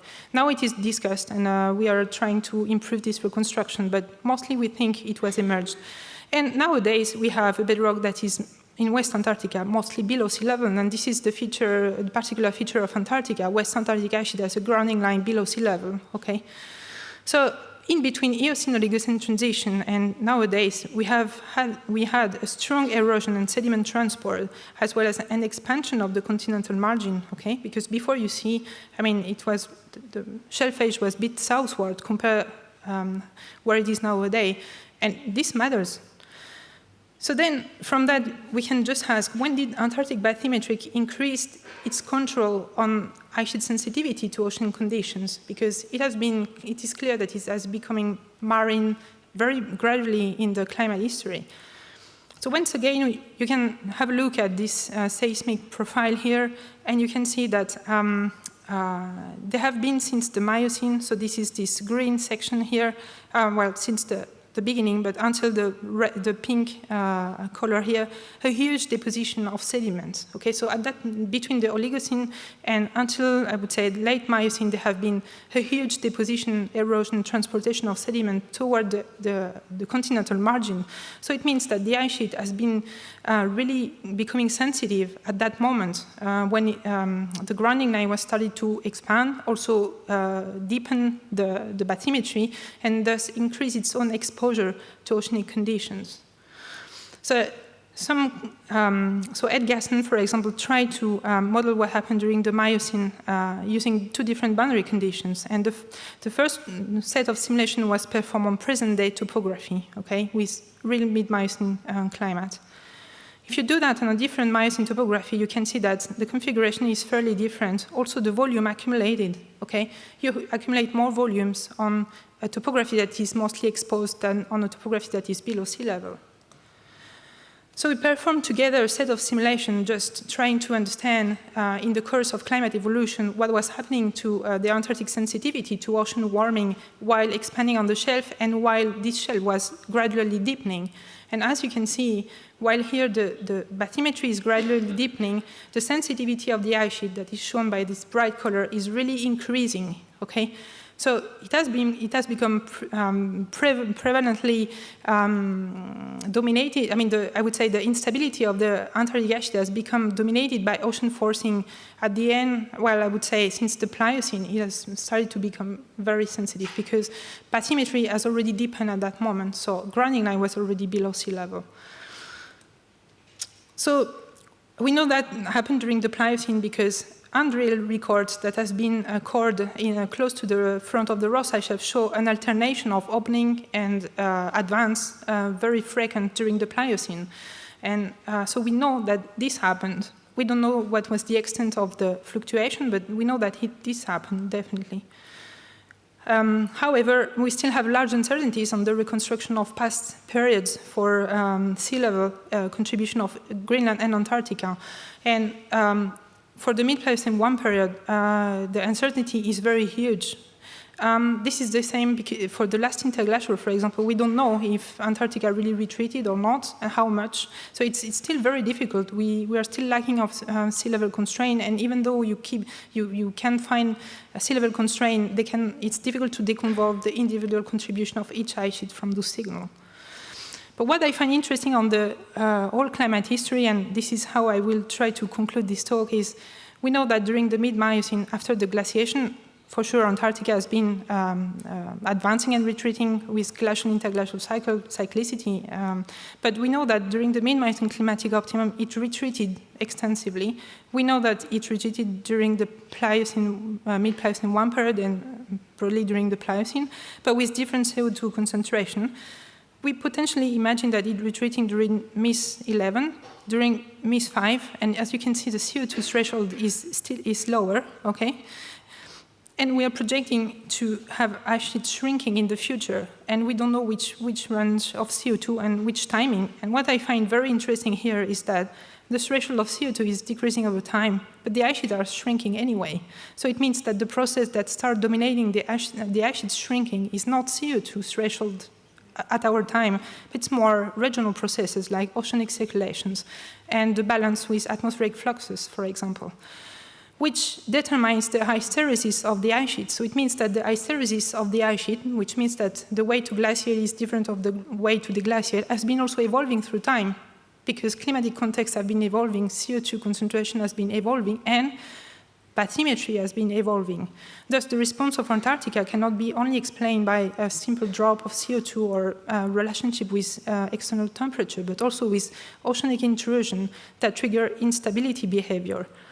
So nowadays, we have the most sensitive configuration of Antarctica. We have warming ocean plus a very deep bathymetry in the marine area, and a cool orbit with high CO2. So this is very seldom happened in the Earth's history, and there are few spots in the past where you can investigate this kind of behavior just to narrow down and understand better the kind of processing. I would say mid-Miocene climatic optimum, late Miocene, mid-Miocene 1 period are the best periods because orbitals are close to present day. They have fluctuation of CO2 above 400 ppm, but also below 300 ppm. So they are very good periods to definitely investigate this kind of instability behavior, just to trigger future tipping point. Thanks.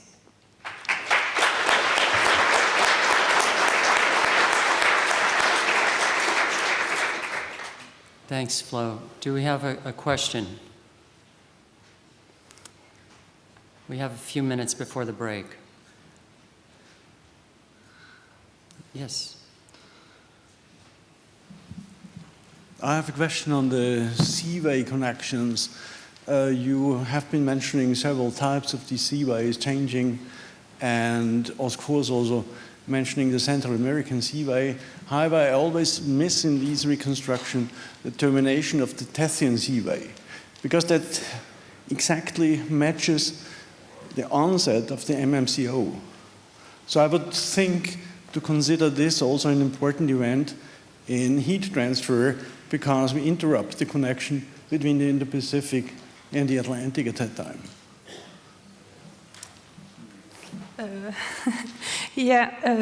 Effectively, I mean, the connection between Atlantic and Pacific are really crucial.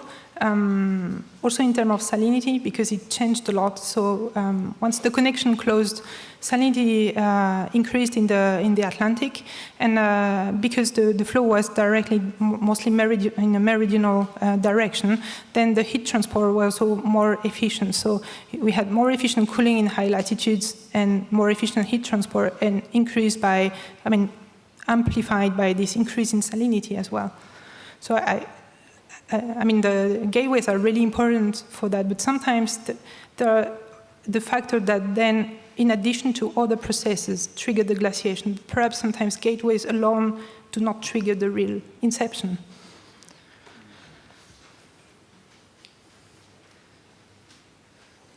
Okay, great. I think I'll make a quick announcement before we thank the speakers in the first session. We are going to reconvene after the break at 4:15 for the next introduction talk.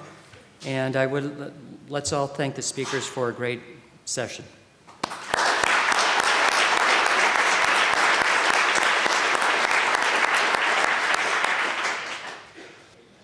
So now, I think we will start the last session of this EGU 2019, the Union session, US3.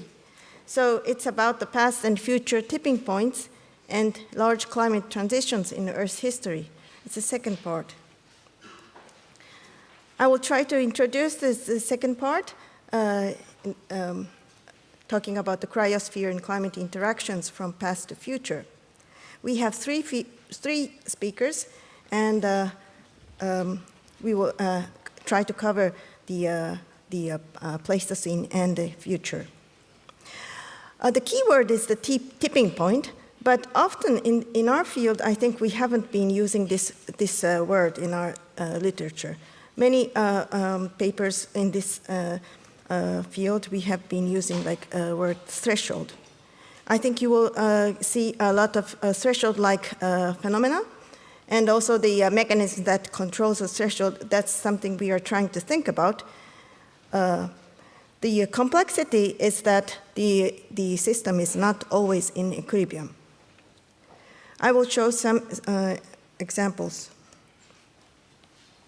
The examples that we are going to deal with here, we have three. One is about the glacial cycles. The second is about millennial scale climate change. And the third one is about West Antarctica ice sheet collapse. Always we have some questions and some concepts or ideas. But also we need some aid from data, sometimes very indirect, because we cannot measure the temperature directly in the past. We have all sorts of effort to try to reconstruct the data, and also with the precision for the time to know about the timing. Also, we need some numerical, we have to do some numerical experiments.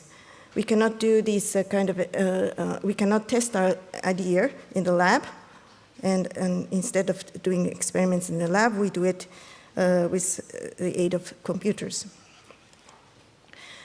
The model hierarchies are now widening from conceptual models, Earth system model with intermediate complexity, to fully coupled Earth system models. Of course, we like to use fully coupled Earth system models and do many, many experiments, but it still costs a lot.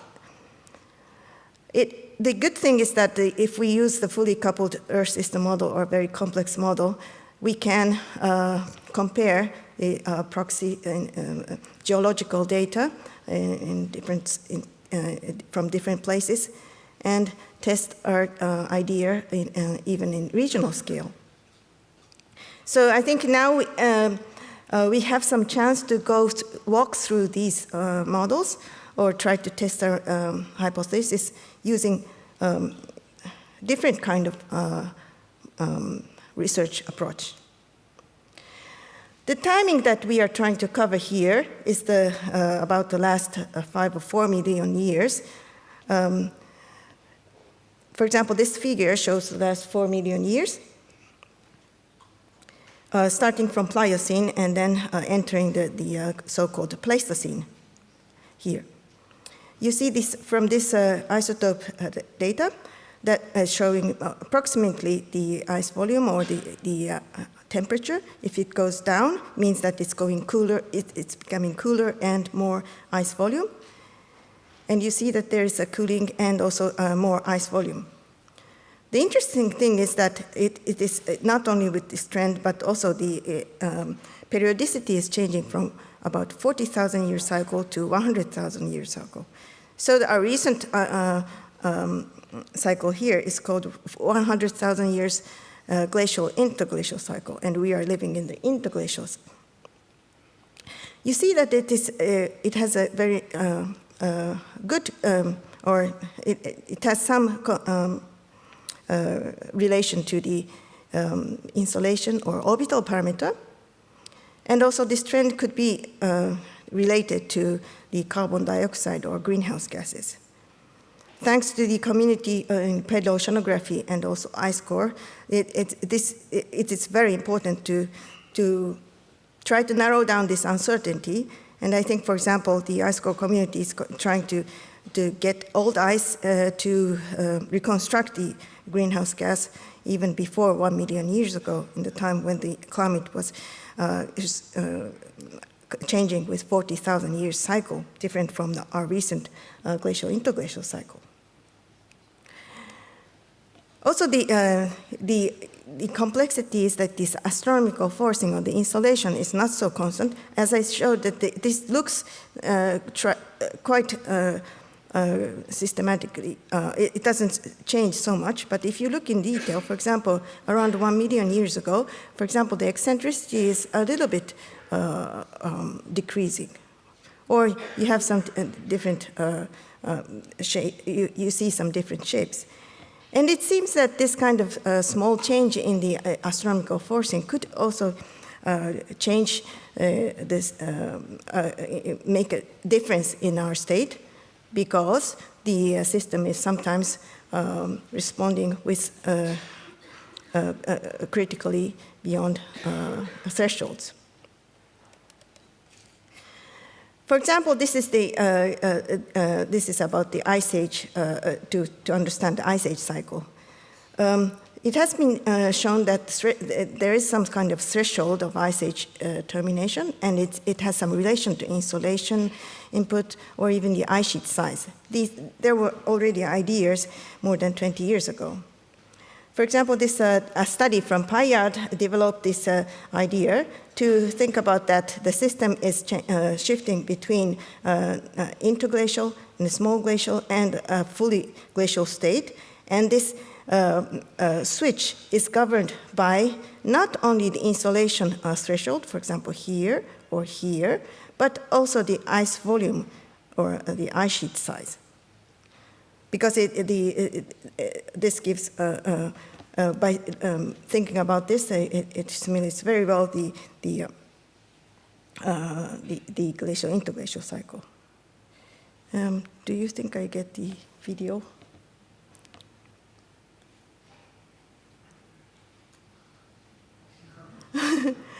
Oh, it doesn't work. Okay. We tried to simulate the ice age cycle, but a little bit more complex, with a more complexity with ice sheet model in the aid of a climate model, and also could show that indeed the state is depending on the insolation and ice volume. But the point was also the state was never in equilibrium, and also there was a kind of threshold that is depending on these components. Okay, so the next topic is about the ice age cycle and the millennial scale climate change. The millennial scale climate change is seen, for example, here by the North Grip members here. For example, this is the one glacial cycle from the last interglacial down to the full glacial and the present interglacial. And this millennial scale change is often seen in the middle half of the, or latter half of the glacial cycle. It's not so much frequent in, for example, when the under the very cold state or a fully glacial state, interestingly. Also, this is now observed in Antarctica. For example, this is from using the Dome Fuji, both core, and trying to look at the last 800,000 years, or 700,000 years, sorry. And if we plot the frequency of this signal, that it's similar to what we see in North Grip, it seems that also the frequency is very large when the climate is slightly cooler than the average, or the return time is shorter, it becomes shorter, it becomes frequent. This relation is seen throughout many glacial cycles. So there must be some meaning in this. Also, this kind of abrupt cooling or abrupt warming is sometimes seen during the deglaciation. So it reminds us about the relation between the deglaciation and these millennial scale climate change. And it's very interesting to know why it happens and also whether it matters for the deglaciation. For example, an idea is given like the insolation change. For example, the increase of the insolation at the deglaciation affects the northern hemisphere ice sheet melt and induces a lot of melt in the North Atlantic region here. And that induces a cool climate in the northern hemisphere, like the stadial, and the warm climate in the southern hemisphere, known as bipolar seesaw. So, for example, this compilation of data shows that the southern hemisphere is warming up after 18,000 years, and it's a bit earlier than the northern hemisphere warming because of the greenhouse gas or the insolation. And the CO2 is going up with the southern hemisphere warming. So the way back to the interglacial could be very much influenced by this bipolar seesaw type millennial scale oscillation. The idea behind this millennial scale change, or the very abrupt warming or cooling, is this bistability of ocean. The idea is this. So for example, this is if we have more fresh water in the North Atlantic, the convection in the North Atlantic is weakening, and it goes down like this, but it needs some way back by decreasing the fresh water to go back to the original state. Because there's a feedback such as the salt advection feedback, once this convection or the advection is smaller, then the North Atlantic current is not bringing salty water, so it doesn't, the current is even weaker, so there's a kind of a positive feedback. That's why there's a kind of two multiple equilibrium, two stable regime here. Okay, and what happens if we have a slight change in the freshwater or climate? And that changes, for example, sometimes just a little change in the strength or the strength of the current or the sea surface temperature, or if it changes from here to here, it makes a big change in the state. So it's very important to know how the state is reacting to some forcing like this dynamically, and the relation to the background climate. But this structure is not always the same. It's not necessarily always the same. For example, Galopolsky and Ramsov, they demonstrated that, for example, this diagram is different from modern, and there's a difference between modern and glacial. When under glacial situation, if this multiple equilibrium state narrows down, then it's easy to go back and forth between these states. So if there's a small noise given, then, or a small forcing given, then it's easy to induce such big change between these two stable states. On the other hand, there is an idea that this kind of a change is induced by self-sustained oscillation. So it's very interesting to understand what's the difference between these ideas, or what was in reality happening. I think this is an open question, and I think we will discuss about this. Finally, about our West Antarctica ice sheet. It's often now called collapse, and this idea was already there, even, was that 40 years ago. It is because the East Antarctica, compared to the East Antarctica ice sheet, the West Antarctica ice sheet is mostly the base is under water, and it has a large influence from the ocean. So the ice is interacting with, or it has a big influence from the warm ocean, and can have a chance to have a big mass loss or a kind of acceleration. So there was a kind of warning, but on the other hand, because of when a warming starts, the accumulation could increase. So some around end of 20th century, there were many studies showing that accumulation increase is more important, and there was a debate between this. So it's very important to quantitatively understand what's going on. Recently, this community paper led by Frank Patin was showing the surface mass balance, or the sea level change, responding to the air temperature anomaly. But for example, in the beginning, after a while, increase of accumulation could play some role, but soon after some while, the increase of melt or increase of ocean melt is important for the mass loss. So in this way, a very good quantitative examination is important for a future projection.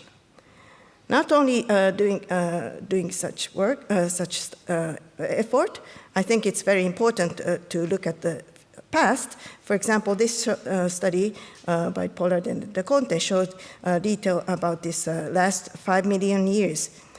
Thanks to the Andrew, the geological expedition near Ross Sea, they could see whether the ice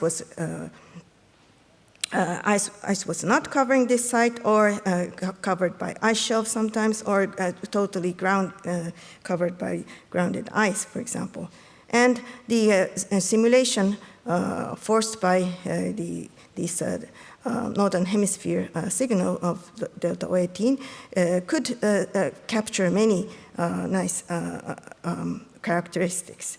But for example, the MIS31, the superinterglacial, or some superinterglacials are simulated. The superinterglacial is like this, with a large mass loss in the West Antarctica.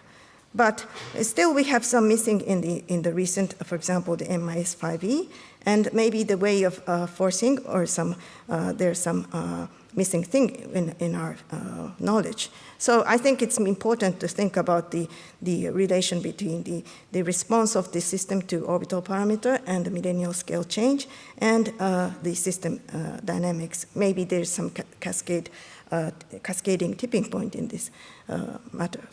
Okay, so I think I will now introduce our next speakers. And the first speaker of this last session is Andrzej Galopolsky. And yes, come here.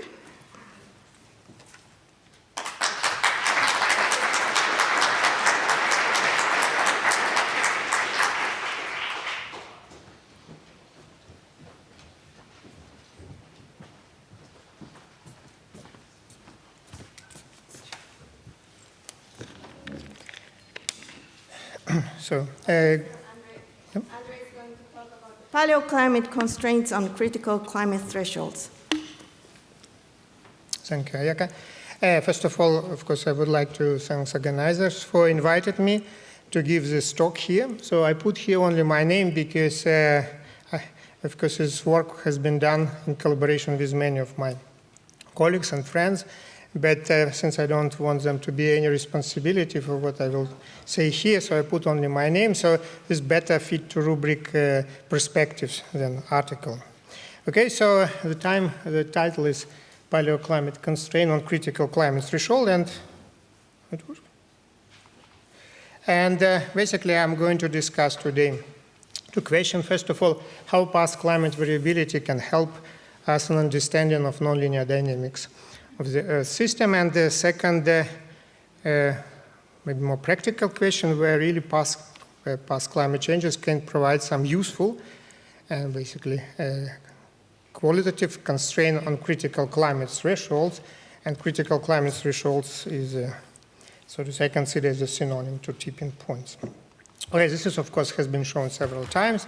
This is very inspiring, iconic, so to say, records of past climate variability. I believe most of you know what is that, but and then just for those who maybe not so familiar, so the first figures show glacial cycles, most over quaternary, so over the last 2.7 million years.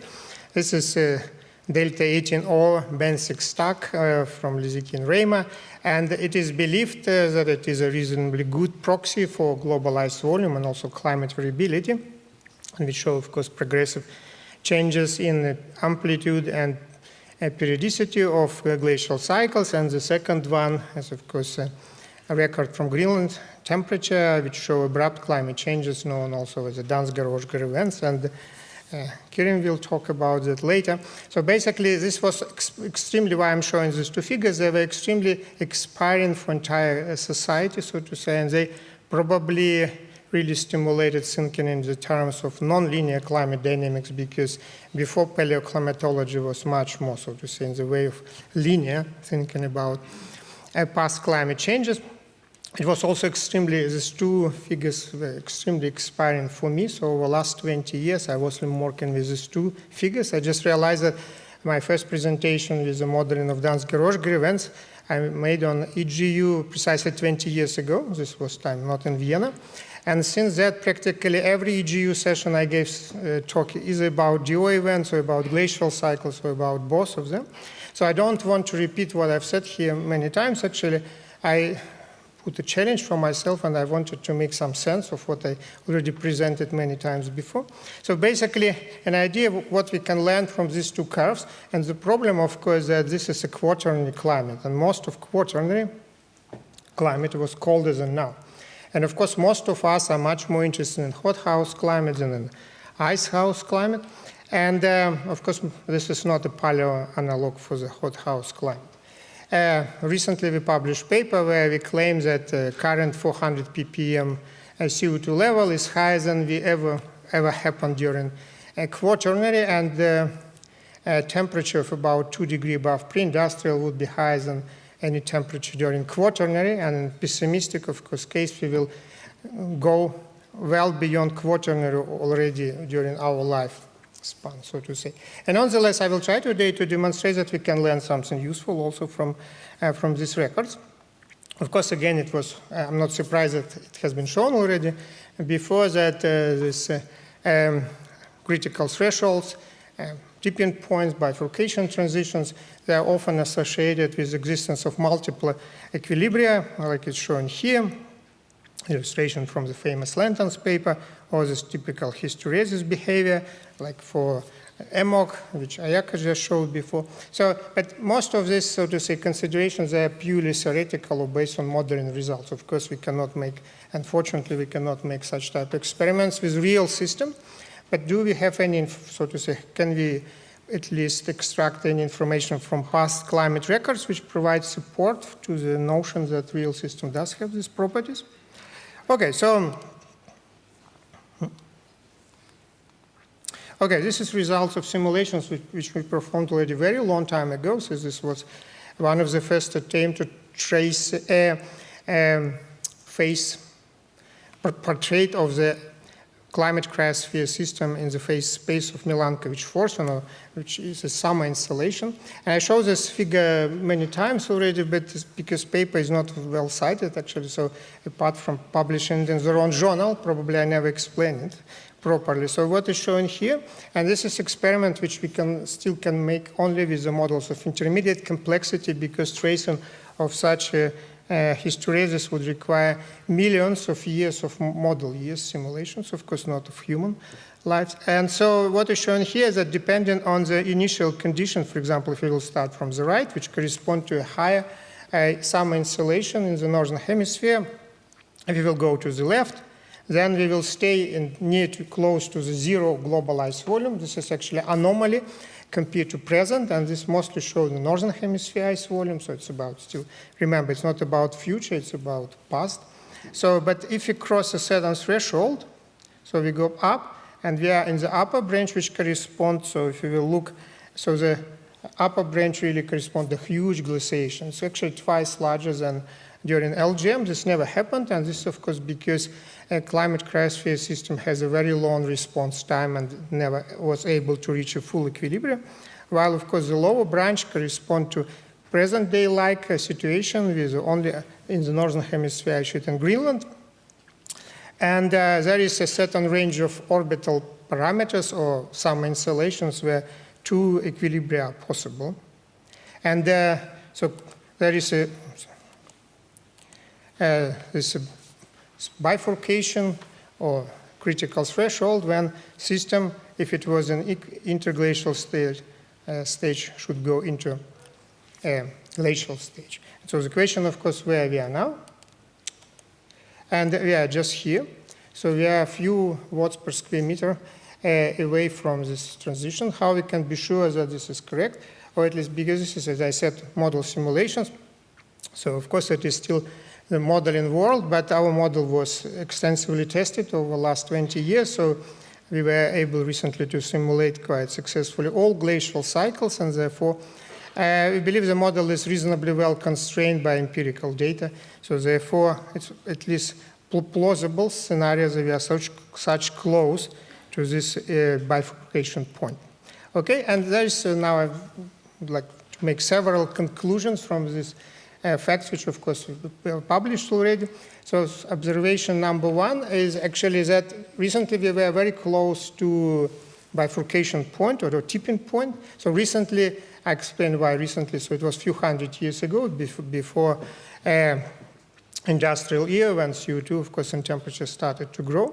And nonetheless, we do not observe, at least from my point of view, any early warning signal. So early warning signal, probably many of you are familiar with this concept, and this is a quite popular concept now. So because if there is lots of these tipping points in the Earth system, it would be good if you will be informed in advance that we are approaching any of these points.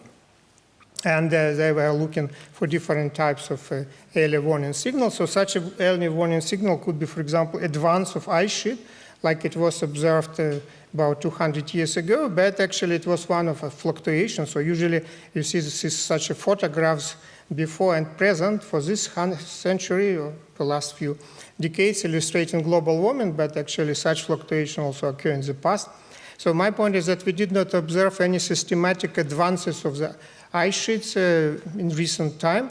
We did not observe any sea level drop, which you would expect if ice sheets would started already to grow. So maybe we were not close enough to this bifurcation point, or that actually, at least for this type of bifurcation, there is no any early warning signal. Okay, so this is our hysteresis curve, and we can try to approximate it by the standard, so to say, bifurcation diagram with two branches corresponding to the stable equilibrium. Sorry, with the interglacial state corresponding to no ice sheets, and full glacial state represented by these branches. And okay, we can try to make a simple conceptual model, in principle quite similar to the model which was developed by Didier Payard some 20 years ago. So we have a two domain blue domain correspond to relaxation to the glacial state, and red domain correspond to attraction domain of interglacial state. So we can write a very simple equation which describes relaxation oscillator, and if system can be described by such an equation, we would expect transitions along this blue line. So when we are in blue domain, so ice is growing. When it is in red domain, it is declining. So will this model work? And this tau is relaxation time scale, which is about 20-30,000 years, so quite long enough that the system is never in equilibrium. So if we will look on results of such model, in comparison with data, we see here that it goes very nicely till LGM and then failed completely. So it's unable to simulate glacial termination, and you see why it works here.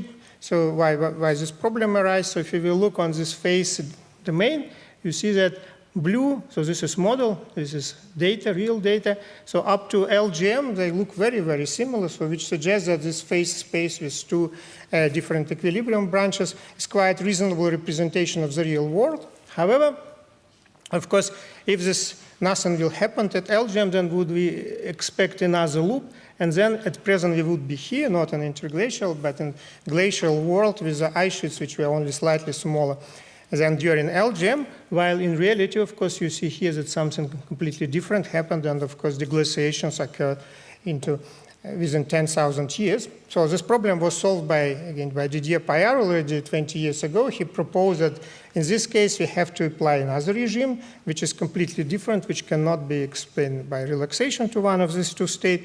It's like a sort of a catastrophe which occurs when ice volume reach some critical threshold. And if I will, so to say, introduce this regime in the model, so you see now that model works really nicely. So it reproduces also termination. And of course, we have now this right behavior. But so what actually observations we can make from that? That of course, the real system is much more complex than such a cartoon with two equilibrium or several equilibrium states. And the trajectory of real nonlinear system is not completely described by existence of equilibria. And this is, of course, we have to keep in mind when analyzing all these simple considerations. Yeah, so, and this is a result from our recent publications where we show that indeed this bifurcation point which separate interglacial and glacial state depends not only on solar insolation, some insolation, but also on CO2. Not surprisingly, this is logarithmic dependence on CO2 concentration because CO2 forcing is proportional to the logarithm. And so one of the tasks of this work was to explain why we still live in interglacial world. And I think this figure is relatively explanatory. So this is MIS 1, which is actually named for Holocene. So we are just here, or we were recently here. And while other interglacial shown here, and they're all below this critical line, which shows that if you get into this, cross this line, that you have to get interglacial state. While till recently, our system evolved from high insolation to present day, and now we are in the minimum of insolation. Also, CO2 was pretty stable over the last few thousand years, so we just stuck in this point, so we did not cross this threshold, and this explains why we did not get into glacial stage. And of course, over a few hundred years, we moved towards 400 ppm, so we are very far from this threshold.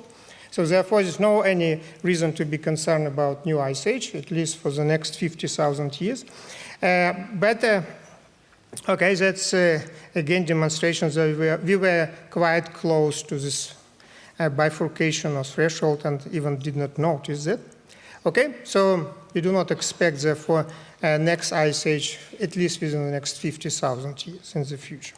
Okay, so and some of you probably familiar with this alien-anthropogenic hypothesis proposed by Bill Rudiman already more than 15 years ago. Hypothesis, of course, is very interesting and surprisingly popular in paleoclimate society, so to say, community. So idea is that the late Holocene is not natural.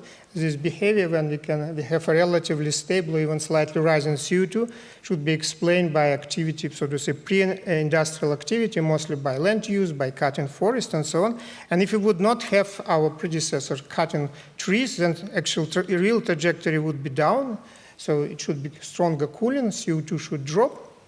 And at some moment we should cross threshold, and this should happen a few thousand years ago. So therefore, if we would not have this alien-anthropogenic activities, then we would live already in a glacial world. So it means a bit of CO2 is okay, lots of CO2, of course, maybe not. So this is hypothesis, of course, is highly debated. But one of the arguments in favor of this hypothesis, which Bill Rudiman personally, so to say, presented to me, was that since it never happened before that interglacial was so long, because we expect, even without any human intervention, interglacial which will last 50,000 years ago. And so therefore the logic is, if this never happened before, then this should not be natural. Okay? Sound quite reasonable. So to test this hypothesis, so to say, I use this conceptual model, which, as I said, already quite similar to Didier Payard's model. So up to present, of course, we can validate this model. So blue is model, gray is data. So with a fixed, properly calibrated parameters, this model quite successfully reproduced what happened in the past. And now we can, of course, apply it into the future, because some insolation and other orbital parameters are known very accurately. As Laskar explained in his beautiful lecture, it is known for 50 million years, so 1 million years is not a problem. So at the x-axis, you see this is the last million years with negative sign, and 1 million years is positive, so we can make easily prediction for next million years. Of course, assuming that nothing else will change, which is probably not absolutely correct. In particular, human activity is not accounted here, but I will make this correction in a few minutes. So this is a result of model simulation. So precisely with the same parameters as were, so to say, for the past, but you see now that we have not only model expects 50,000 years long Holocene, but it also expects a super interglacial, which will last about 100,000 years in approximately 400,000 years from now, which is, of course, related to peculiarity in eccentricity. So it will be a period of extremely low eccentricity. And then means that if system will deglaciate at that moment, it will take a long time before the next sufficiently deep minima of insolation will come. So therefore, the future, even without any anthropogenic activity, could be quite different from the past. So this observation number 4, that if something never happened before, it still can happen into the future. Even so, this is, of course, relevant for complex, strongly nonlinear systems. Okay, so this is a work which we've done with David Archer already a long time ago. Recently, we published remake of this paper, but the main results were the same.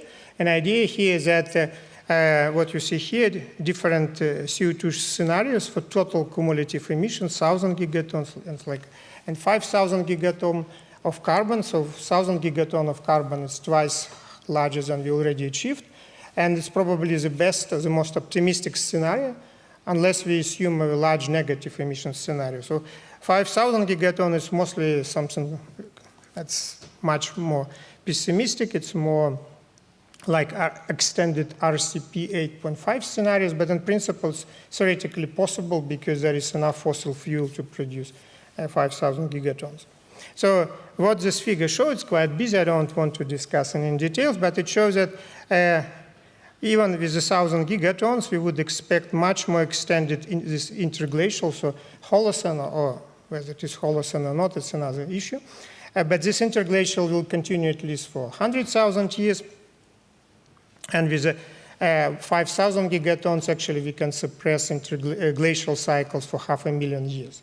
Of course, these results are somewhat sensitive for the choice of model parameters, but in principle, it is robust, and we reproduce it. So this was results obtained with the simpler models, in particular with Didier Payard conceptual model. Recently, we repeated with Clymer model, and we've got the same result. So conclusion is that Anthropocene can be actually the end of Quaternary, because, you know, now there is a discussions whether Anthropocene is a new geological epoch, or whether it is stage, or whatever else. So from my point of view, Anthropocene now is just an event, because it's very short. It's shorter than any of DOA events, official DOA events. But of course, in principle, it can become not only a new epoch, but even period, or if you wish, eon, because the Quaternary has just 1 million. This is geological period of large glacial cycles. And already now, with the current technology, we can prevent any of this glaciation. So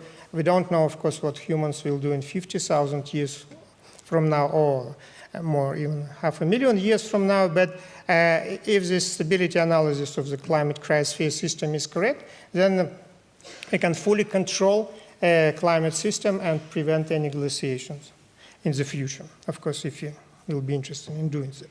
Okay? So now I will say a few words about EMOC. And this is another case where I would like to demonstrate that we can really extract some quantitative information about stability. So this is a classical stability diagram for EMOC. But we know that if you will look on glacial cycles on period of DO events, then stability could be quite different. As Ayaka said already, it could be even certain self-sustained oscillations here. So therefore, it's difficult or dangerous to extract information about stability of present-day glacial, present-day circulation from glacial time, but we can try to find a more close analog to the future, to the present.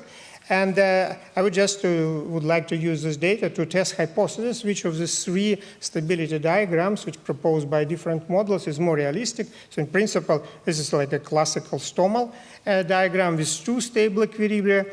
There is some models suggest that actually dependence of meridional overturning circulation here under forcing, I mean freshwater forcing, but it could be, of course, different forcings, is more linear without existence of multiple equilibria. And there is possibilities that at present it is monostable, but still there is a regime where there is transitions between different modes are possible, so with a multi-stability regime. So how to try to get information, which of these three models is correct, from paleo data. So we should look on paleoclimate records, and what is shown to the left, this is evolution of Antarctic temperature and methane during two previous interglacial terminations, for termination 3 and 4, or for, so to say, prior to marine isotope stage 5, which is also Emin interglacial, and marine isotope stage 7, which has no special name. So what you see here is that at the time when Antarctic temperature reached its maxima, there is an abrupt, quite substantial jump in methane, about 200 ppb. So how to interpret this jump? And for that, we should look probably on the last termination, for which we have more information.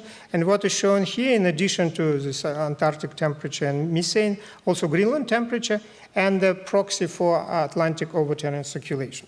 So what we can see, at least for the last termination, that each jump in methane corresponds to abrupt increase in Greenland temperature and increase in the strength of the overturning circulation, and this corresponds to the local, at least maxima in Antarctic temperatures.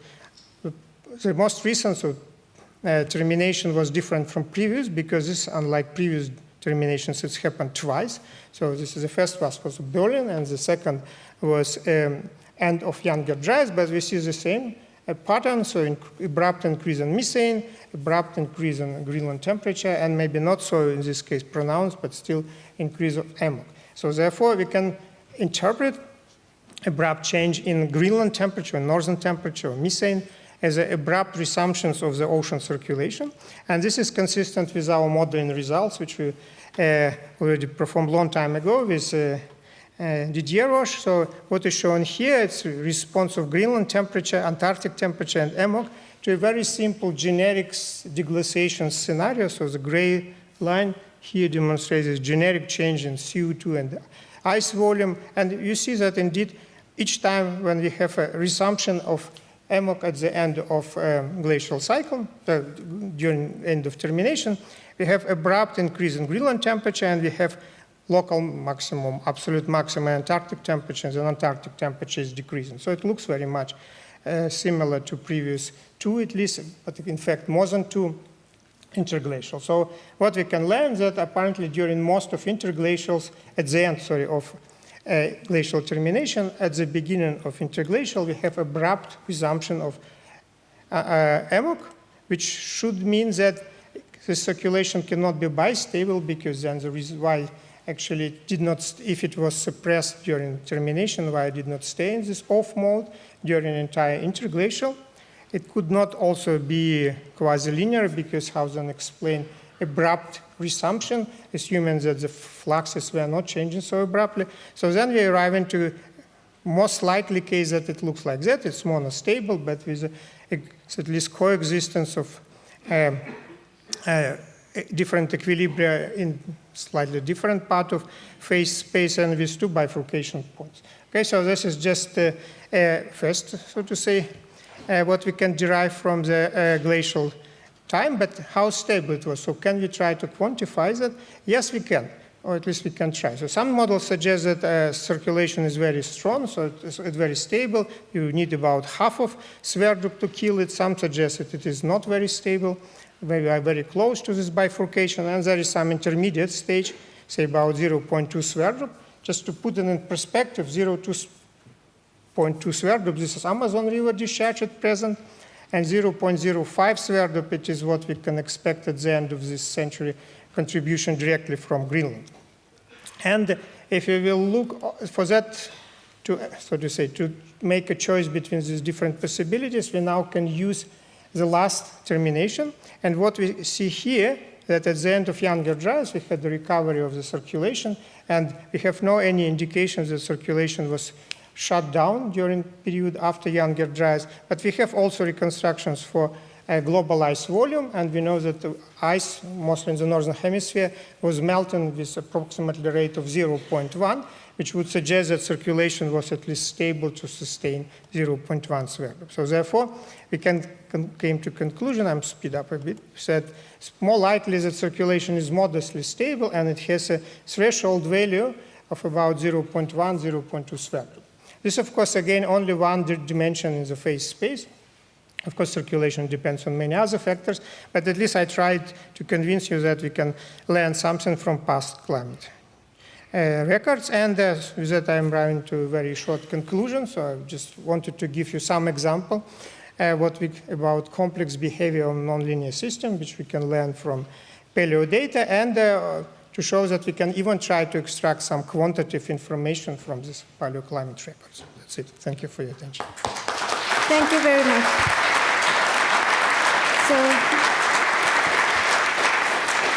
So one question? One question? Oh. Okay, so we don't have time, and we will go next. Thank you very much, Andre. So the next speaker is Kerem Sanjoglu. It's a difficult name. And he's going to talk about the dynamics of abrupt climate change during the last glacial cycle. All right, thank you, Ayako. So I'm going to keep you in suspense a little bit before the Anthropocene with the next exciting talk after me, but I'm going to try to bridge the gap a little bit between the glacial and the abrupt changes during the glacial and what we might see or expect in the present and the future.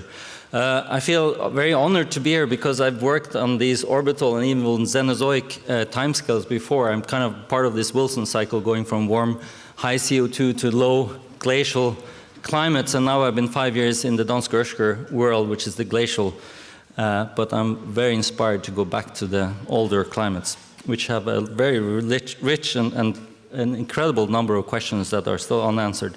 So this talk is together with Chung Chen, who's sitting in the audience here at the front, and Mari Jensen, who's a postdoc in Bergen. But it's including a lot of effort of the last 5 years of this project called Ice to Ice. And I can't mention everybody, but I brought a picture. This shows it's a synergy project I lead together with Øystein Jansen, Bo Winther, and Jens Hespe Christensen. So it's a large project, 60 people over 5 years. There are actually 4 very good PhDs finishing this summer, so if you have a good postdoc, come talk to me.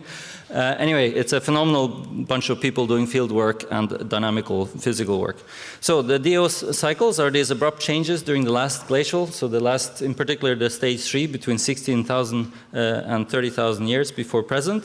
They show a temperature increase, which is very fast. It's about 1 degree per decade, sometimes faster, sometimes a little bit slower, up to 15 degrees in a matter of a few decades. They're prevalent during the stage 3, not so much during the LGM or the Holocene. What's coming, I don't know. We'll talk about that at the end. So, like I say, there will be some suspense here. Andre has already talked about this. He's done basically everything in this field over the past years. So, unfortunately, he ran off to catch a plane. Otherwise, you could ask him about nearly anything in relationship to the last 3 million years of climate change. But when it comes to the dansk events, the key two ideas behind this are internal oscillations in either the ocean or in the ice sheets. So binge purge mechanisms, for example, for the ice sheets, goes back to Doug McHale, or this type of instabilities in the Atlantic overturning circulation that was inspired by the work of Wally Brokers and many after him, and also introduced and discussed over many articles by Andre. Okay, so now more recently, it's turned out that a lot of the climate models that we have, the GCMs, show also unforced oscillations or instabilities in climate because of instabilities, mostly at least in these cases, these three models in overturning circulation. So you see here the GFDL model by Eric Galbraith and colleagues, and also the CCSM by Guido Vetturetti and Dick Pelletier. They show instabilities that are unforced, so oscillations in climate that are unforced, not triggered by fresh water, but actually showing large changes in climate also impacting the Greenland ice sheet, and perhaps could be relevant, and probably are, in terms of our understanding of the dansk cycles.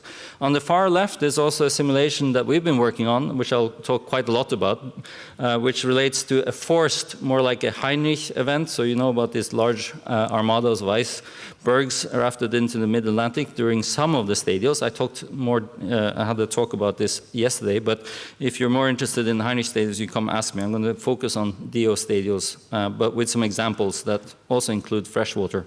Okay, so by way of introduction or a little bit on what's been published on this, there's instabilities in the climate that relate to these dansk events, both from models with a last glacial background climate, or even a pre-industrial climate. You can get these instabilities that I showed on the plot earlier, where the temperature changes abruptly, and it's related to overturning circulation and or sea ice. In some of these, you have low CO2, and you have pre-industrial ice sheets, but you still see the instabilities. And you can also find it in the pre-industrial climate simulations of some of these models. Most of these are relating to instabilities in the overturning circulation, so more of what Andre talked about.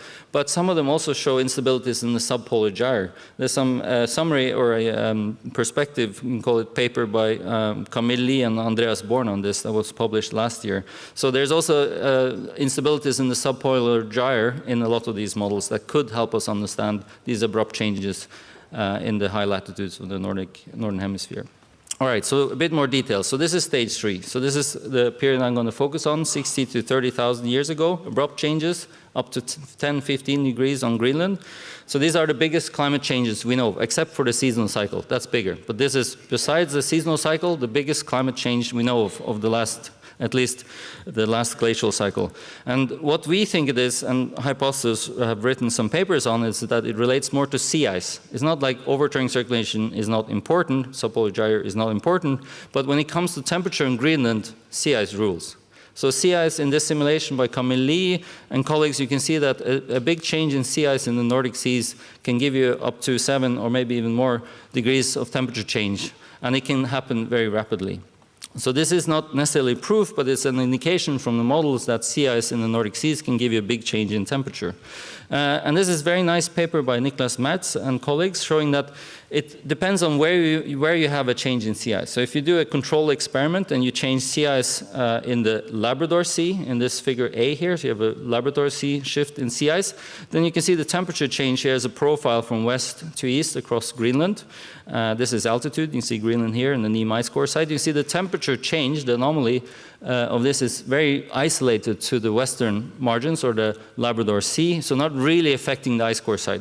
If you change the Nordic Sea's sea ice, so on the east of Greenland, you have a much larger response, including the ice core sites. And this has been shown also by others, and if you're wondering about this, we can always talk about it afterwards, and I think Andreas Born is in the audience and can also answer. Now, when it comes to the ocean, what does it look like? If you look at the stadial, so this is the cold climate of a dansk event, you can see a section here from south to north in the Nordic seas, so it goes across the Greenland-Scotland ridge. And what you have, and you also have that in the present-day Arctic, you have warm Atlantic water recirculating in the underneath the sea ice. The reason it can do that is because you have this fresh surface layer isolating the sea ice from the warm Atlantic water that might be 3, 4, 5, maybe even 6 degrees warm. Right? So you have warm water, but it's isolated from the surface. It's well stratified because of this surface freshwater layer. But if this is unstable, if it gets too warm or too fresh at depth, then you release a lot of heat. The sea ice is retreating rapidly, and you mix, convect, and all of that heat is released to the atmosphere, giving the anomaly that you see on Greenland. Now, what do we have of evidence for this? This shows now a record from two sites in the Nordic Seas, marine sites, and the Greenland ice core site, and they tied through tephra, so volcanic ash. And you will see that this shows a close correspondence between the Greenland interstadial stadial events, interstadial, and what's here shown is the IP25 biomarker, sea ice proxy, by Henrik Zadakis, who is a PhD of Ice to Ice, who finished recently and now is in Australia. So if you see here, you can see there's a lot of sea ice during the stadial, little sea ice during the instadials, and so forth. And it's true for both sites. The last one I'm not going to talk about, that's Niccolo Maffezoli, who's done similar type study to try to look at sea ice changes in an ice core on the eastern rim of Greenland, the recap ice core. But it also shows rapid changes in sea ice during Dansk-Erskine events. So we're quite confident in saying that, okay, Dansk-Erskine events, big changes in sea ice in the Nordic seas. And another thing, an important point here is that when you're in a cold, time goes from left to right now, it switches back, a bit bipolar here, but it's now the cold stadial is on your left, and then it goes warm interstadial and so forth, and time goes to the right. If you're in a stadial cold climate, this one, you'll notice that the warm Atlantic water is below, right? So you have warm Atlantic water flowing in, recirculating in the out. This is kind of the horizontal type circulation, which is still active. When you look into the proxy archive, the same record I showed earlier, but now with temperature, you'll see that the temperature is increasing at a site just off Bergen, where I'm actually, where I work. And you can see there's an overshoot, and then it cools during this interstadial. So it's warm during the stadials and cold during instadials because you have sea ice isolating the deeper layers of the ocean from the surface above. And it gets cold when you ventilate this heat to the atmosphere. Another thing with sea ice is when you have a lot of sea ice cover, as in the stadial, not only do you have this separation of the warm Atlantic water and the fresh, stable halocline, you also, when you look at the transect now going from west to east, so you have the Fennoscandian ice sheet here, you have the shelf, you have this fresh surface water, and you have the sea ice, you'll notice that, well, there will always be seasonal sea ice. We're talking about a large winter extent of sea ice. Every summer, a lot of this melts. What happens when it melts? It releases fresh water into the surface layer. That's stabilizing. Same time, it releases salt to the deeper layers, which is also stabilizing. So it's kind of a factory that stabilizes, a nice factory that stabilizes the ocean stratification, right? You're removing salt from the surface, adding fresh water to the surface. If you have a strong seasonal cycle, or you have katabatic winds or other processes giving you open water, so you produce sea ice. So it's a way of self-maintaining a system. If you have sea ice, like in the Arctic today, this is what's going on, right? And also, if you remove the sea ice, well, you'll have a lot more, at least if you have it removed in the winter also, you'll have a lot more mixing due to wind. So it's important feedback also from the atmosphere, of course. All right, so we wanted to test this, and we've used many different models. This is one of several. This is work by Mari, and it shows if in a simplified model, eddy resolving, sort of a bathtub. You can see the Greenland-Scotland ridge here. This is the Atlantic. You can control the temperature in the southern basin. So you can change the temperature of the Atlantic inflowing water. So the water that goes in across the Greenland-Scotland ridge, we can control that temperature. And if you increase that temperature from about 1 degree up to 8 degrees, you'd see a large change in sea ice with kind of an abrupt event here.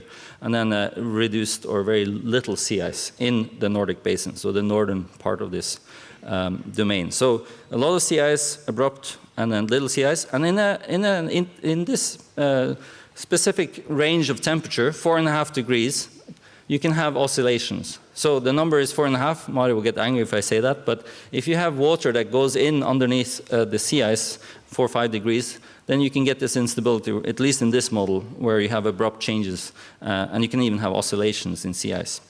So during stage 3, you can think of Atlantic water being at this exact perfect temperature where you're very close to the threshold. So you have these two stable, or at least two modes of sea ice cover, and you switch between them. In the LGM, it's too cold. In the Holocene, or the present day, it's too warm, so this doesn't occur. So you need a climate somewhere in between. So the stage 3 is a climate that's not as cold as the LGM, is not as warm as today, somewhere halfway in between. All right, so you can have oscillations, Greenland stadials, interstadials. Now, so that's you've already seen. This is you've already seen for a matter of time. I'll pass through it.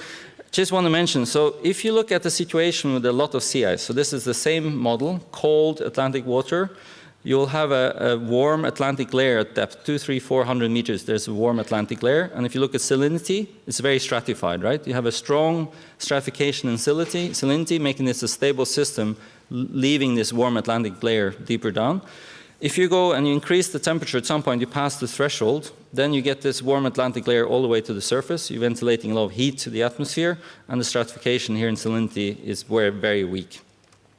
And what is happening then is when you look in a section going from west to east, so now here on the left is Greenland, here on the right is Norway, we'll see that the water goes in at the east, right, of the Atlantic basin. Think of it, it's east here into the Nordic seas from the Atlantic, and then out again through the along the Greenland coast. So it's warm going in, this shows temperature, and it's warm going out. So if you have a lot of sea ice, you're in a stadial, what goes in is what comes out.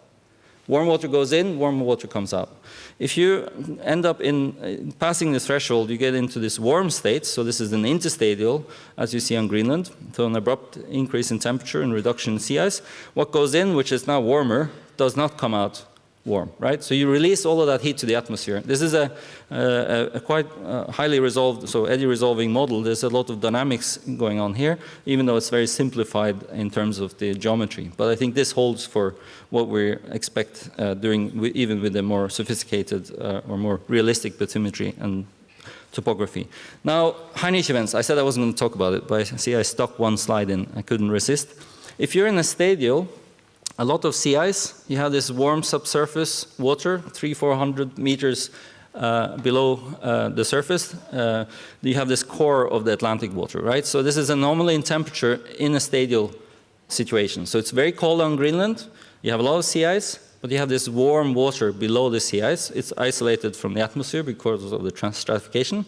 If you have this warm water coming in and going out along the coast of Greenland and Labrador, envision the ice and the marine terminating ice or ice shelves of the Laurentide. They'll have a very large draft, right? Most of the ice is below the surface of the ocean. And in this simulation, my Jorge Alvarez Solas and colleagues, several years in the past, in 2011, if you impose this warm Atlantic water when you have a large ice shelf or marine terminating glacier ice sheet of the Laurentide, then you will trigger an instability and you trigger a Heinrich event. So basically you will release a lot of fresh water to the central parts of the Atlantic Ocean, and you will get the enhanced cooling, and you also have an atmospheric response, which you will see in the tropics, in the stalagmites and things. So some stadials are just isolated to the Northern Seas. Some stadials like this one with the Heinrich events are much more global in their impact.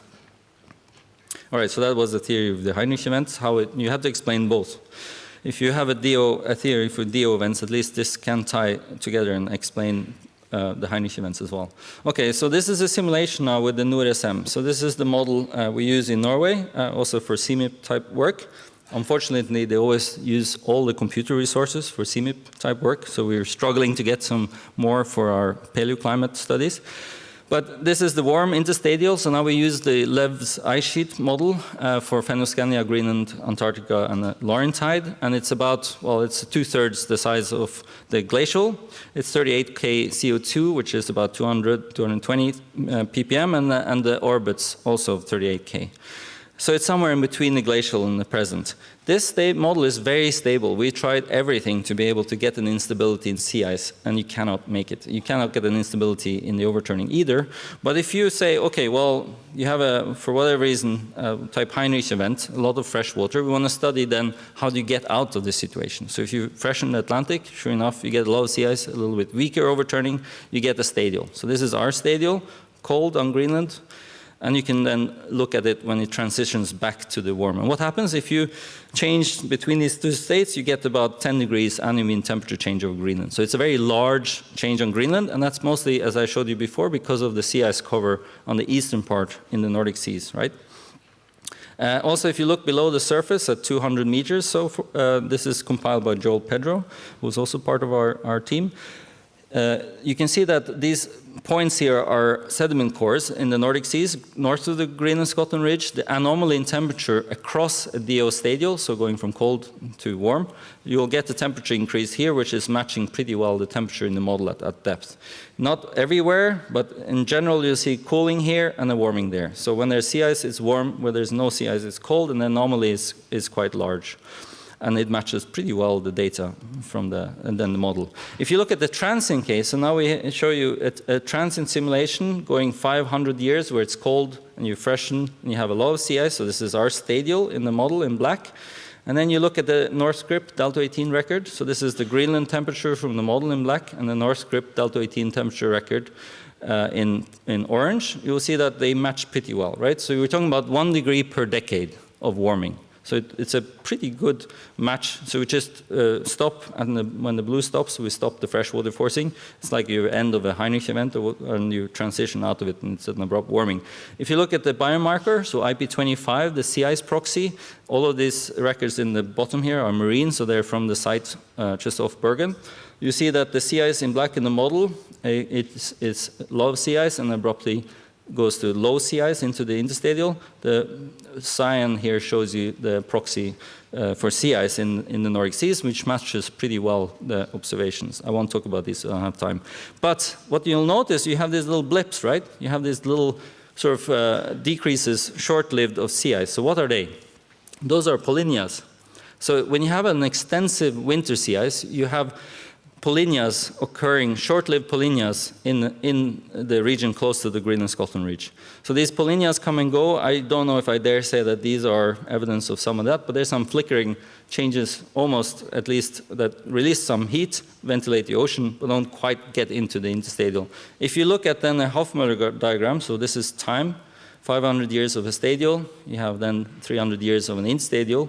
This is depth, and this shows the temperature. You'll see that the Atlantic layer, it's deepening, it's also warming, but then you have these little ventilating periods when you have polynyas. So you have mixing and ventilation of heat, but it doesn't really break the stratification. You're still in a stadial. And then at some point, actually what happens is not the polynya grows, but the sea ice retreats north at the end of the stadial period, and then you get the warming. And it's also, when you also have decreasing salinity depth. So it's getting warmer, it's getting fresher depth, and therefore you also get this instability, and eventually you break the stratification and you start mixing and you reduce the amount of sea ice. Now we're getting to the Anthropocene. So, and I'm soon handing over. I see I have 5 minutes left. So if you look at in more detail, so this is a stack of the North Script record. This is the North Script Delta 18 converted to temperature. Over several DO events, the ones around 60 to 40,000 years ago. So that's in red, and this cloud is kind of, when you stack several, this is the uncertainty. And then you see abrupt change. This is the temperature increase of about 1 degree per decade. And the model in blue shows pretty much the same, 1 degree per decade when you go from a cold stadial to a warm interstadial. So these are the large, abrupt climate changes of the past. And the model does a pretty good job of reproducing the scale of these events and the rate of change of these events. Now, if you look at those events in more detail, and this is work by Bo Winter, you'll see that those abrupt events that qualify as faster than 1 degree per decade are marked in red. So all the DO events are marked in red because they increase, the temperature increases faster than 1 degree per decade. But today you'll see this is a long run by Shu-Ting Yang, who's run the Easy Earth for many, many, many years into the future. You'll see that with RCP 8.5, you'll see that that change in temperature is not fast enough. It's not 1 degree per decade on Greenland. So it's not as fast as those past abrupt changes that we observed from the ice cores in Greenland. If you look at the recent trends, so the last 40 years from ERA interim, you'll see now plotted temperature change over this period. So what you look for is here where it's 1 degree is the red here is where you have 1 degree per decade. So there are actually areas in the Arctic where you observed 1 degree per decade change in temperature already in the recent past, especially around Svalbard, Barents Sea, and those also fit with where the sea ice reductions have been most prevalent. But on Greenland, the temperature change is more like half a degree per decade, right? So the changes, I'll give you the highlight of this already now, the changes in the Arctic do not impact Greenland to the same extent than the ones that were during the last glacial period. If you look at the last glacial period, this is what the model gets, the same thing. Large changes in temperature and abrupt changes in temperature, 1 degree or faster over Greenland. And it also fits with where the sea ice is changing. These affect Greenland in a big way, but they're very different, the pattern, from what you have seen over the last 40 years. Now, if you look into the RCP 8.5 from the same model, you'll see that the trends in temperature are much weaker, less than 1 degree for most of the Arctic. So this is the last, it's the last part of this century. So the RCP 8.5, which is the extreme case, or maybe the business as usual, but we're already at going into the future, then the changes are not as fast in the model as has been observed. This is also kind of surprising to us. So what you've seen in the area interim is faster than what you expect from the models in the future. If you look at all of the different RCPs and you look at how many of the models, how many percent of the models give you a change that's faster than 1 degree per decade, and the area where you get it, you can see that RCP 8.5 has a large area of the Arctic where you have changes faster than 1 degree per decade, and it's true for almost all models, or actually all models, whereas if you go for RCP 2.6, you don't really get to that level of rates of change as you observe in the glacial. Even around Svalbard, but you're getting a few of the models, and you get a bit more of the models by the end of the century in RCP 4.5. So to summarize, abrupt changes are related to sea ice. They are fast, 1 degree per decade, but what we observe now and what we observe in the future is not as fast for Greenland, but it is very fast for Barents Sea and Svalbard. Thank you.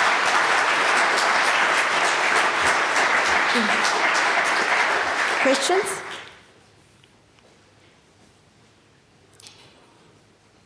I can see the time running here is minus 5 minutes, so I didn't need to rush through it, huh? Yeah? Yeah. Yeah, I can ask a question to Karen. I think it's not only a question of speed. As you explained very beautifully during the Irish events, they mainly occur not during interstadia, but during stadia, just because you explain it, because you need to get warm water in subsurface. So I think, yeah, of course, it is important to rate, but it's also important to understand the process. Because it's not only a question of rate. The process is also important. For Irish events occurring during stadia cold period, it's not a question of rate, it's really a question of understanding the processes that relate to average climate change. Yeah.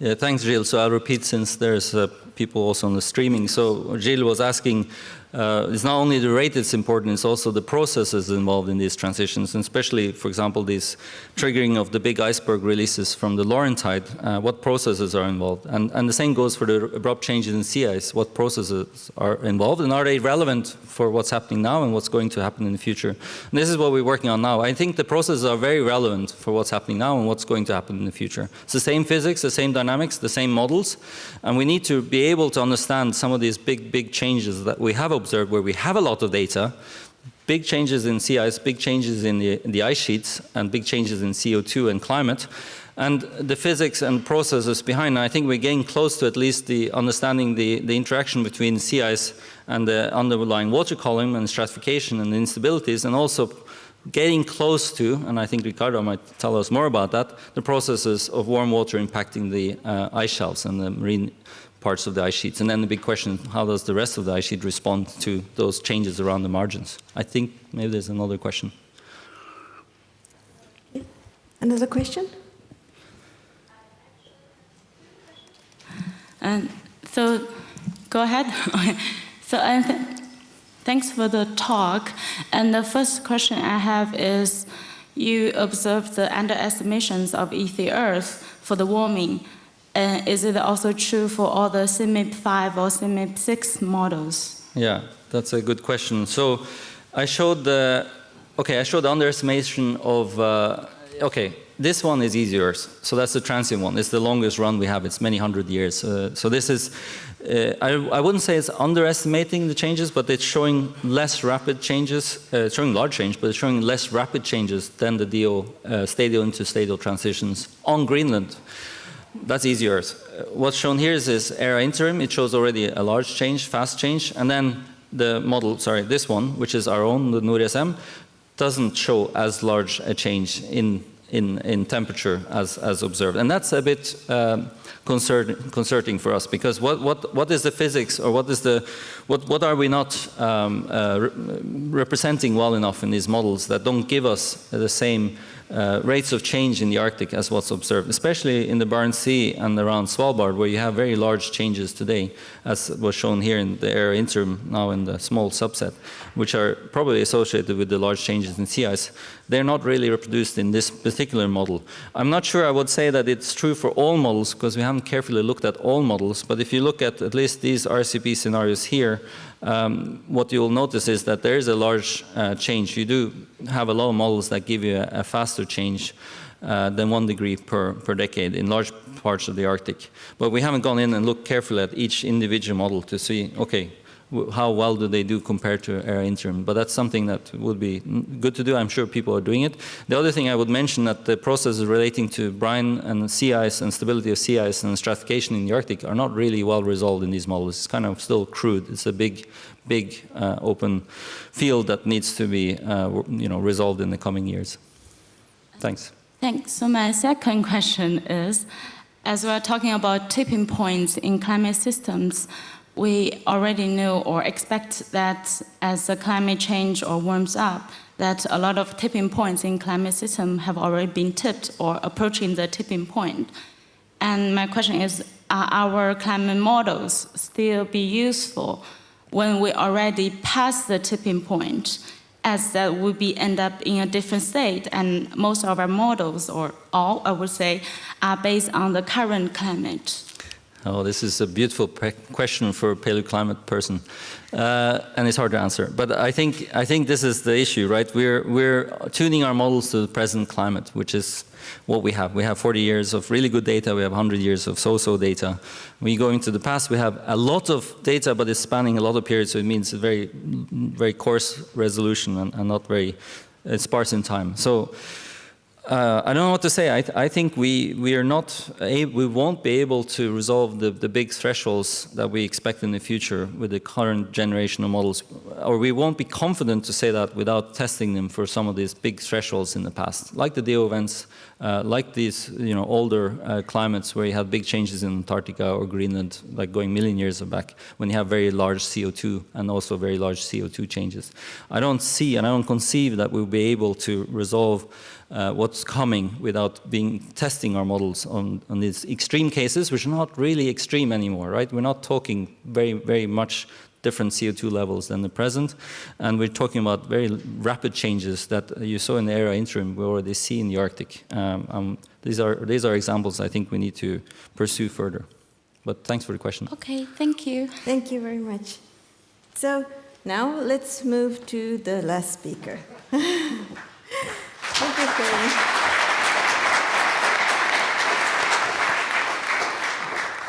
So our last speaker of this session and this EGU is Ricarda Winkelmann. She will talk about future tipping points of ice sheets on Earth.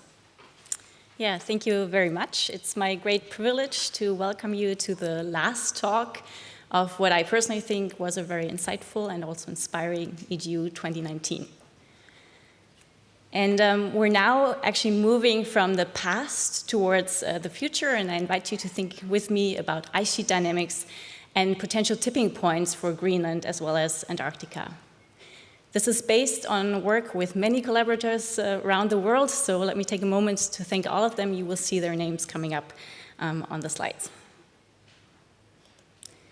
I just want to start off with reminding us that we're actually living in a very special period in Earth's history. And I think this is really apparent when you think of the temperature evolution since the last glacial maximum to today, so roughly 20,000 years ago to today. And there are two really striking things from this. One is that actually modern human civilizations have evolved in a very stable climate, as you can see here throughout the Holocene.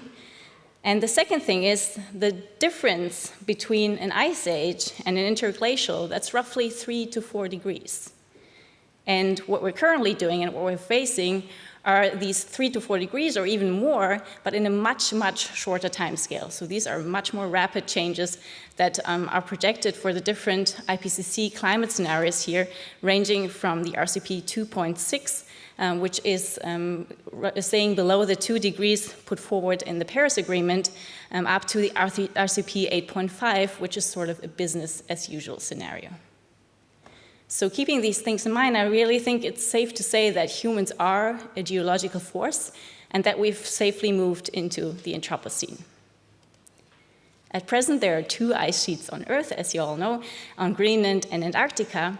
And we've heard a lot today about past changes and also abrupt transitions for these ice sheets. And we now want to focus on the future. And I think one reason we should all care about these ice sheets on Greenland and Antarctica is given by these numbers. So this is the sea level potential.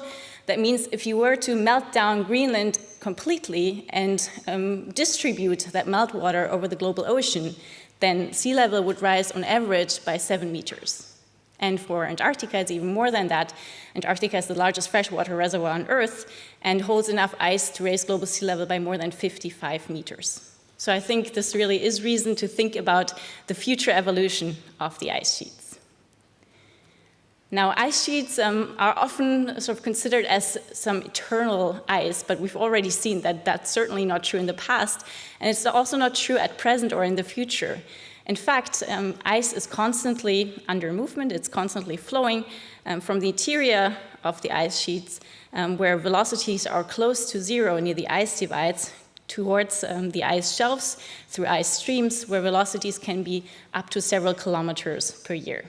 And you can already see from this that even in equilibrium, we have some really complex flow patterns and different flow regimes in the interior and in the ice shelves. Now, here's just a sort of a cross-cut through an ice sheet, showing that in some areas, the ice actually becomes thin enough to become a float and form ice shelves, so these floating extensions or tongues that move towards the ocean. And the line separating the sheet and the shelves, that's the so-called grounding line, and that's really important for present-day ice dynamics. Now, the ice shelves are in interaction with both the atmosphere and the ocean, and what makes ice dynamics so complex are actually the positive feedback mechanisms that we have in the climate cryosphere system. And there are numerous of those positive feedback mechanisms. Just to name a few, the ice albedo feedback, of course, the so-called melt elevation feedback, the marine ice sheet instability, the marine ice cliff instability, and there are several more in interaction with the climate system. If you've ever flown across Greenland during summertime, you've probably seen something like this when there was good visibility, namely that there are melt ponds forming on top of the ice sheet. And in some areas, there's actually so much meltwater that there are these melt rivers, and they can also form moulins, so sort of waterfalls that go into the ice sheet interior and can also lead to bed lubrication. And this actually gives rise to one of the positive feedback mechanisms, the so-called melt elevation feedback. And the mechanism is actually quite easy to understand. When you've ever been mountain climbing, you all know that temperatures decrease as you hike up the mountain. And the same is true in reverse. So if your elevation drops to a significant level, then the temperatures will get high. You will have more melting at the surface that will lead the elevation to decrease further, and so on, so that you have a positive or self-reinforcing feedback mechanism. And we can try to understand this feedback mechanism by a very simple approach, in fact, deriving this sort of analytically. And what this shows is there's actually hysteresis behavior when just considering sort of in a simple conceptual approach what this melt elevation feedback does. You can see the equation for this here. And this basically gives rise to, well, two stable and one unstable branch of this curve. The two stable branches are sort of the present-day branch, where the ice sheet is roughly intact, as well as the ice-free state of the Greenland ice sheet, for instance. And in between, there's this unstable branch, and we've seen curves like this before today. This just shows that Greenland is also subject to this kind of hysteresis behavior.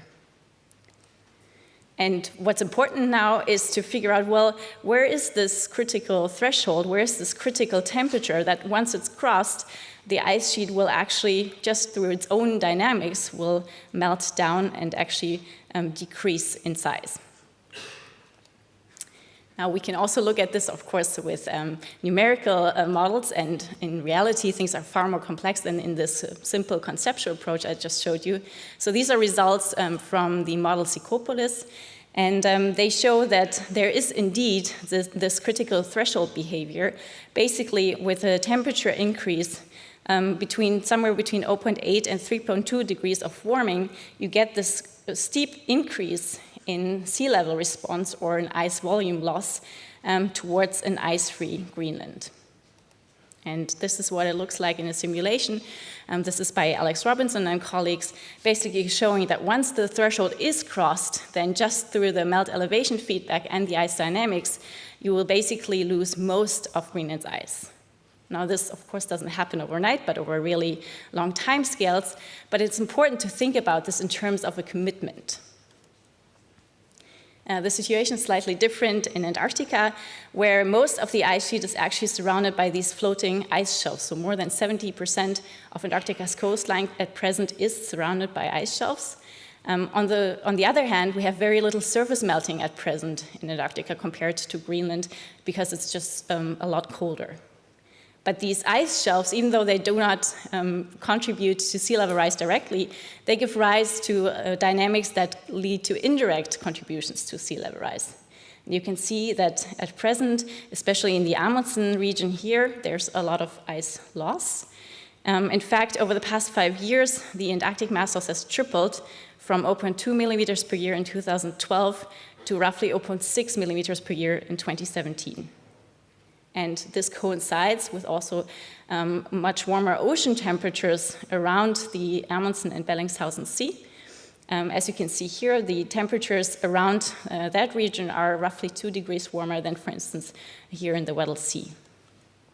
So it's safe to say that this ice loss is most likely driven by ice-ocean interactions. And the mechanism behind this is that the enhanced subshelf melting due to ocean warming or due to the redirection of ocean currents can lead to ice shelf thinning, and that in turn decreases buttressing, so sort of backstress pushing back at the grounding line against the interior of the ice sheet, and that can then lead to accelerated ice flow. The question is, however, how strong is the effect, and what is the impact of this on Antarctic ice flux? And in order to investigate this, we tried to first diagnose the effect of ice shelf buttressing at present by using the model UA developed by Hilmar Gudmundsson and colleagues at Northumbria University. And UA is particularly suited to making these kinds of diagnostics because it's highly resolved around the grounding line. So the resolution there is roughly 300 meters, as you can see here in a finite element mode. And also, UA inverts for basal slipperiness and the ice rate factor, and that makes for a really good match of present-day velocities. So both of these things are so important because what we're interested in is this grounding line region and the flux across the grounding line. And we did some experiments, basically in a very simple manner, just introducing local perturbations throughout the ice shelves around Antarctica, where we thinned the ice shelves in areas of 20 by 20 kilometers by 1 to 10 meters. And just to keep in mind that this is a diagnostic approach, these are not projections, what we are seeing here.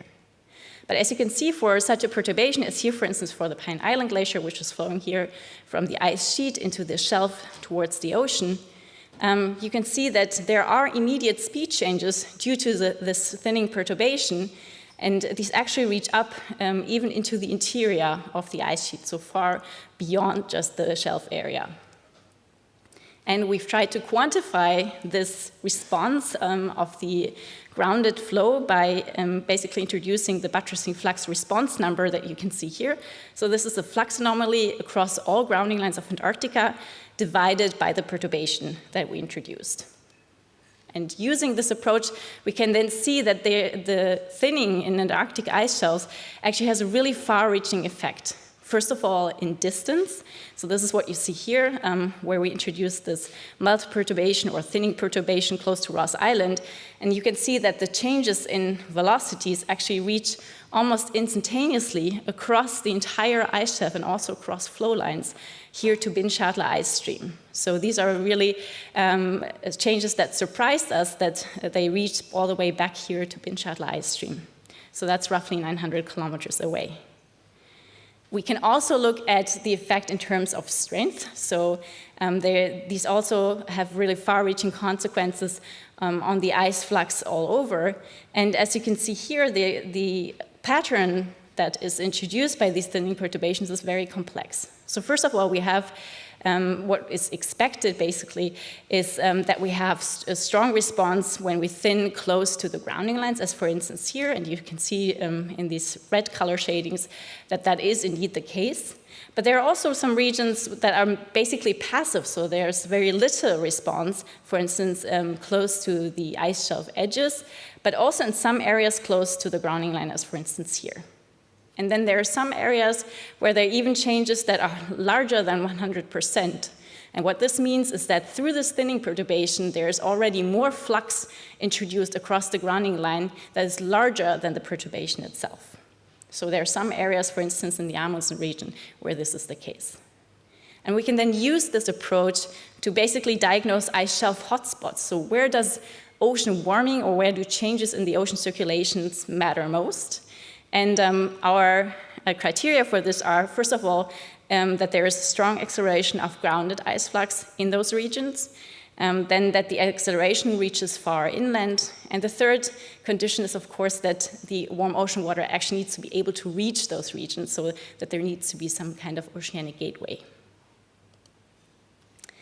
Now, as I said earlier, Antarctica is sort of in a very special situation right now. The past observations from the past decades have shown that there have been a lot of changes throughout Antarctica, and you may have seen some of these headlines in the past years.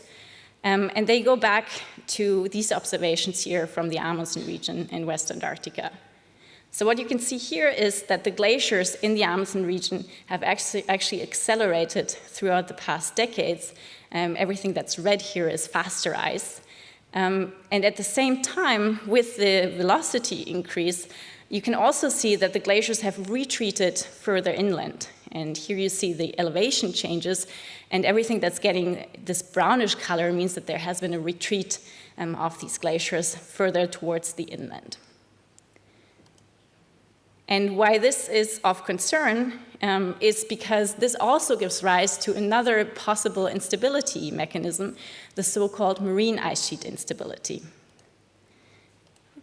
And something seems to be, can you maybe switch to the next slide? Thank you, yes. So the marine ice sheet instability was actually introduced quite some time ago. We have already heard about it earlier today.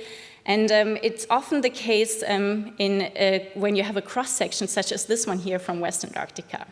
So there are two conditions that need to hold in order for there to be a possibility for a marine ice sheet instability. One, that the ice rests on bedrock below sea level, as you can see all the way throughout here in the West Antarctic ice sheet.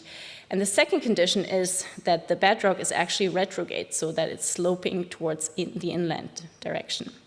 And when you have these two conditions, then that can give rise to the marine ice sheet instability, basically a positive feedback mechanism between the grounding line retreat and the ice flux across the grounding line. And as I said, this was put forward already some decades ago. What's new is that these observations seem to suggest that this is actually under play in the Amundsen Basin in West Antarctica, where you have this increase in velocities and also the retreat of the glaciers further inland. So this might give rise to unstable grounding line retreat. And the sea level potential of this region alone is roughly 1 meter. Now, we don't know yet how fast this might go, and the rate certainly depends on anthropogenic climate change. And in order to understand what this means for the future evolution and for sea level rise, we need ice sheet models. So we investigated the stability behavior of not just this region, but all of the Antarctic ice sheet using the parallel ice sheet model PISM. And PISM is a hybrid shallow model with a freely evolving grounding line, and there's a dynamic calving law based on the eigenvalues of the strain rate tensor. We use the Potsdam ice shelf cavity model PICO in order to compute the subshelf melt rates from the ocean temperatures and salinities in the Southern Ocean. Now the question is, are there tipping points that have to do with the retreat of grounding lines, for instance, and what is the long-term stability of the Antarctic ice sheet? And we looked at this in quasi-equilibrium simulations, basically trying to figure out, is there some kind of hysteresis behavior as we have seen for the Greenland ice sheet? So we chose a forcing rate that's much slower than typical response timescales of the ice sheet, so basically very slowly increasing the temperatures over time and allowing the ice sheet to remain in quasi-equilibrium to really understand where potential critical thresholds might be. What you see here is, first of all, the bedrock topography in this bluish color scale. You will also see a change in the shelf melt rates as well as in the surface elevation in gray. And this is what we simulated with PISM. So as you can see, for a warming of up to 1 degree, not much happens. There's even a slight increase in ice volume. But as soon as you reach 2 degrees, around 2 degrees of warming, basically the West Antarctic ice sheet collapses, and as the temperatures increase further to roughly 6 to 7 degrees, also large parts of the East Antarctic ice sheet retreat, and this actually switches from an ocean-driven retreat to a surface melt-driven retreat. And at some point, when the temperatures reach up to 8 to 9 degrees, the ice sheet will actually disappear and Antarctica might become ice-free, of course, over very, very long time scales. Now, what this tells us is, first of all, that the retreat happens in instances, and there are several critical thresholds that have to do with the retreat of the Antarctic ice sheet. And secondly, we also basically ran the reverse experiment and decreased the temperature again to see whether or not the ice sheet regrows. And this is what you see in this graph here, basically displaying a classic hysteresis behavior where the retreat and regrowth paths do not overlap. So that means you have to reduce temperatures by much more than initially to regain the entire ice volume. As you can see here, in order to regrow Antarctica to its present-day volume, we would actually have to reduce global mean temperatures by about 3 degrees. You can also see that there is still some transient behavior in this. So we also let the ice model run into equilibrium at several instances. And you can see that there is still a large difference between the two branches of the hysteresis curve of up to 20 to 30 meters in this temperature range around 6 degrees.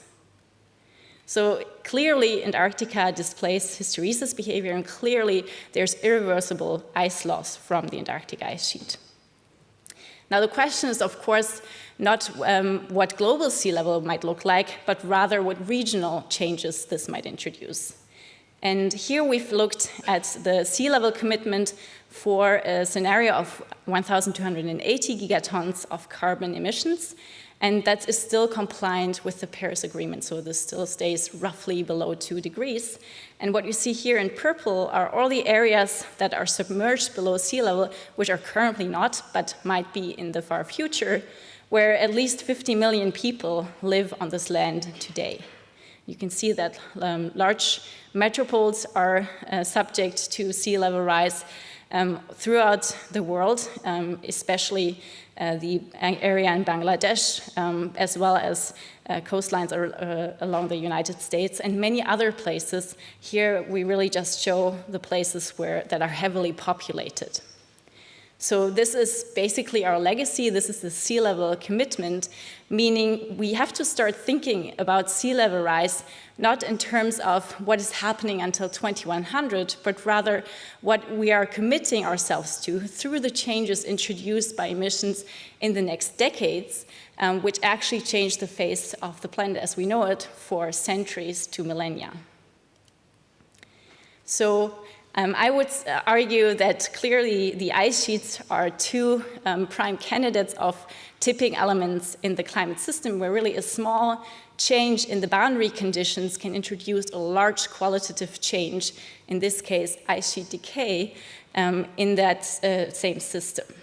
And as you can see, there are many others, including large-scale circulations, as for instance the Atlantic thermohaline circulation, or the Indian summer monsoon, as well as large biosphere components, such as the Amazon rainforest.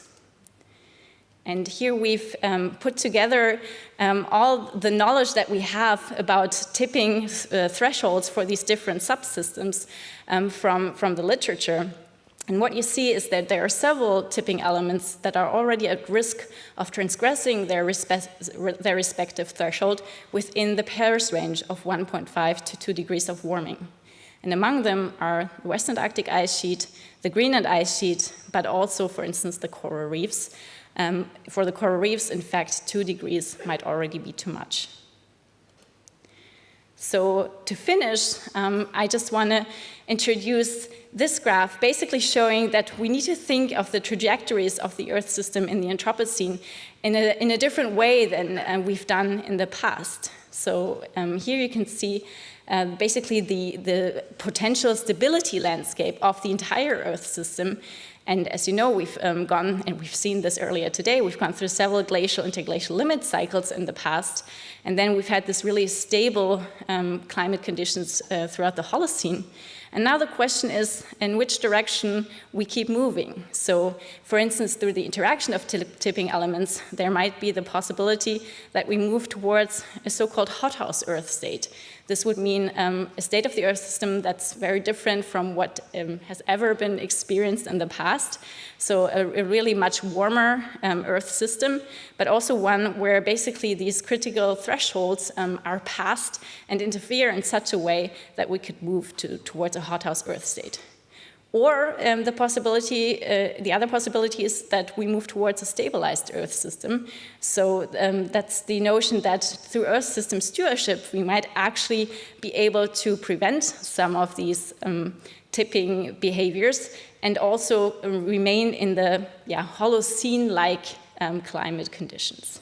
So that's the question for the future: in which direction are we moving? And with this, I'd like to thank you very much.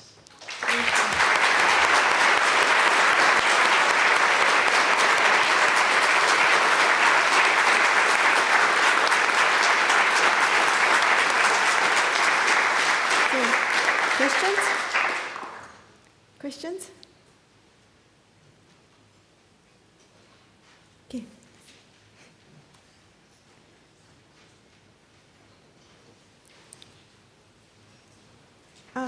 Go to the microphone.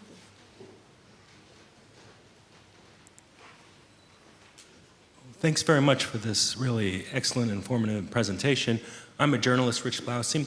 So 2014, many of us were introduced to the West Amundsen system because of those papers, and there was a lot of questions about thwaites crossing a sill or not crossing a sill, or already past the threshold 200 versus 900 years.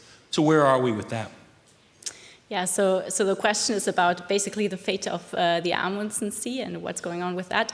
And yeah, as you just pointed out, these observations are from 2014, when research groups with different methods actually saw that there is this retreat, and that could be potentially an unstable retreat in the Amundsen Basin. And now we're a few years later, and this has of course been closely monitored by many colleagues around the world. But of course, ice sheets move at a very slow pace in comparison to these just a few years that have passed now. So it's not possible to say yet at what retreat rates we might expect.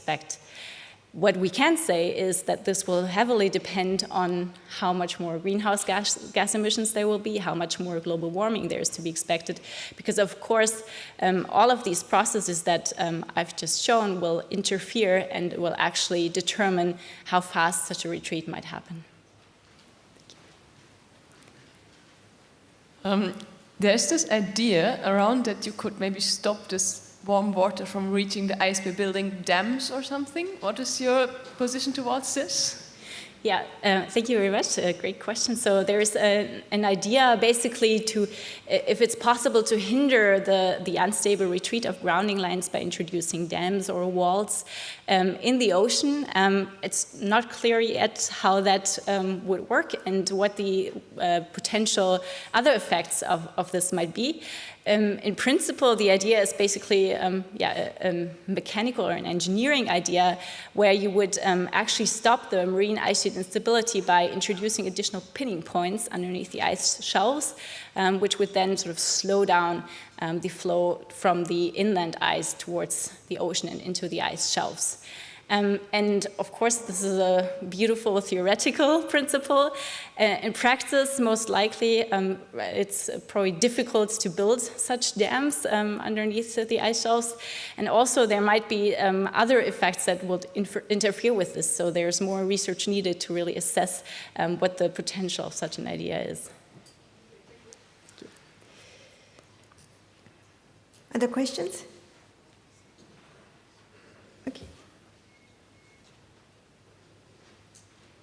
Thanks very much. This is not exactly a science question, but I've heard some people question the use of the term Anthropocene, that it might not be a new geological era, but just a boundary event like the Katy event. Like if humans successfully wipe themselves out, as seems likely, then it'll just be a boundary event and we'll move into a new state which looks different. So I'm wondering if any of these models of the future include stuff where you remove humans entirely, every human influence on the planet, and see what happens. So if I understood correctly, the question is if it's possible to think about the notion of basically removing all human influences on the Earth system. And I would say that it's very difficult to imagine because we are such an intricate part of the Earth system and have become one. Essentially, we saw earlier in the talks that our influences reach back several millennia already. And at present, we are a really strong factor in determining not just the global mean temperature, but also sort of the surface of Earth through deforestation and land use change and so on. So for me, at least, it's very difficult to imagine what that would look like. And I would actually argue that we have now become not just an intricate part of the Earth system, but in fact a geological force.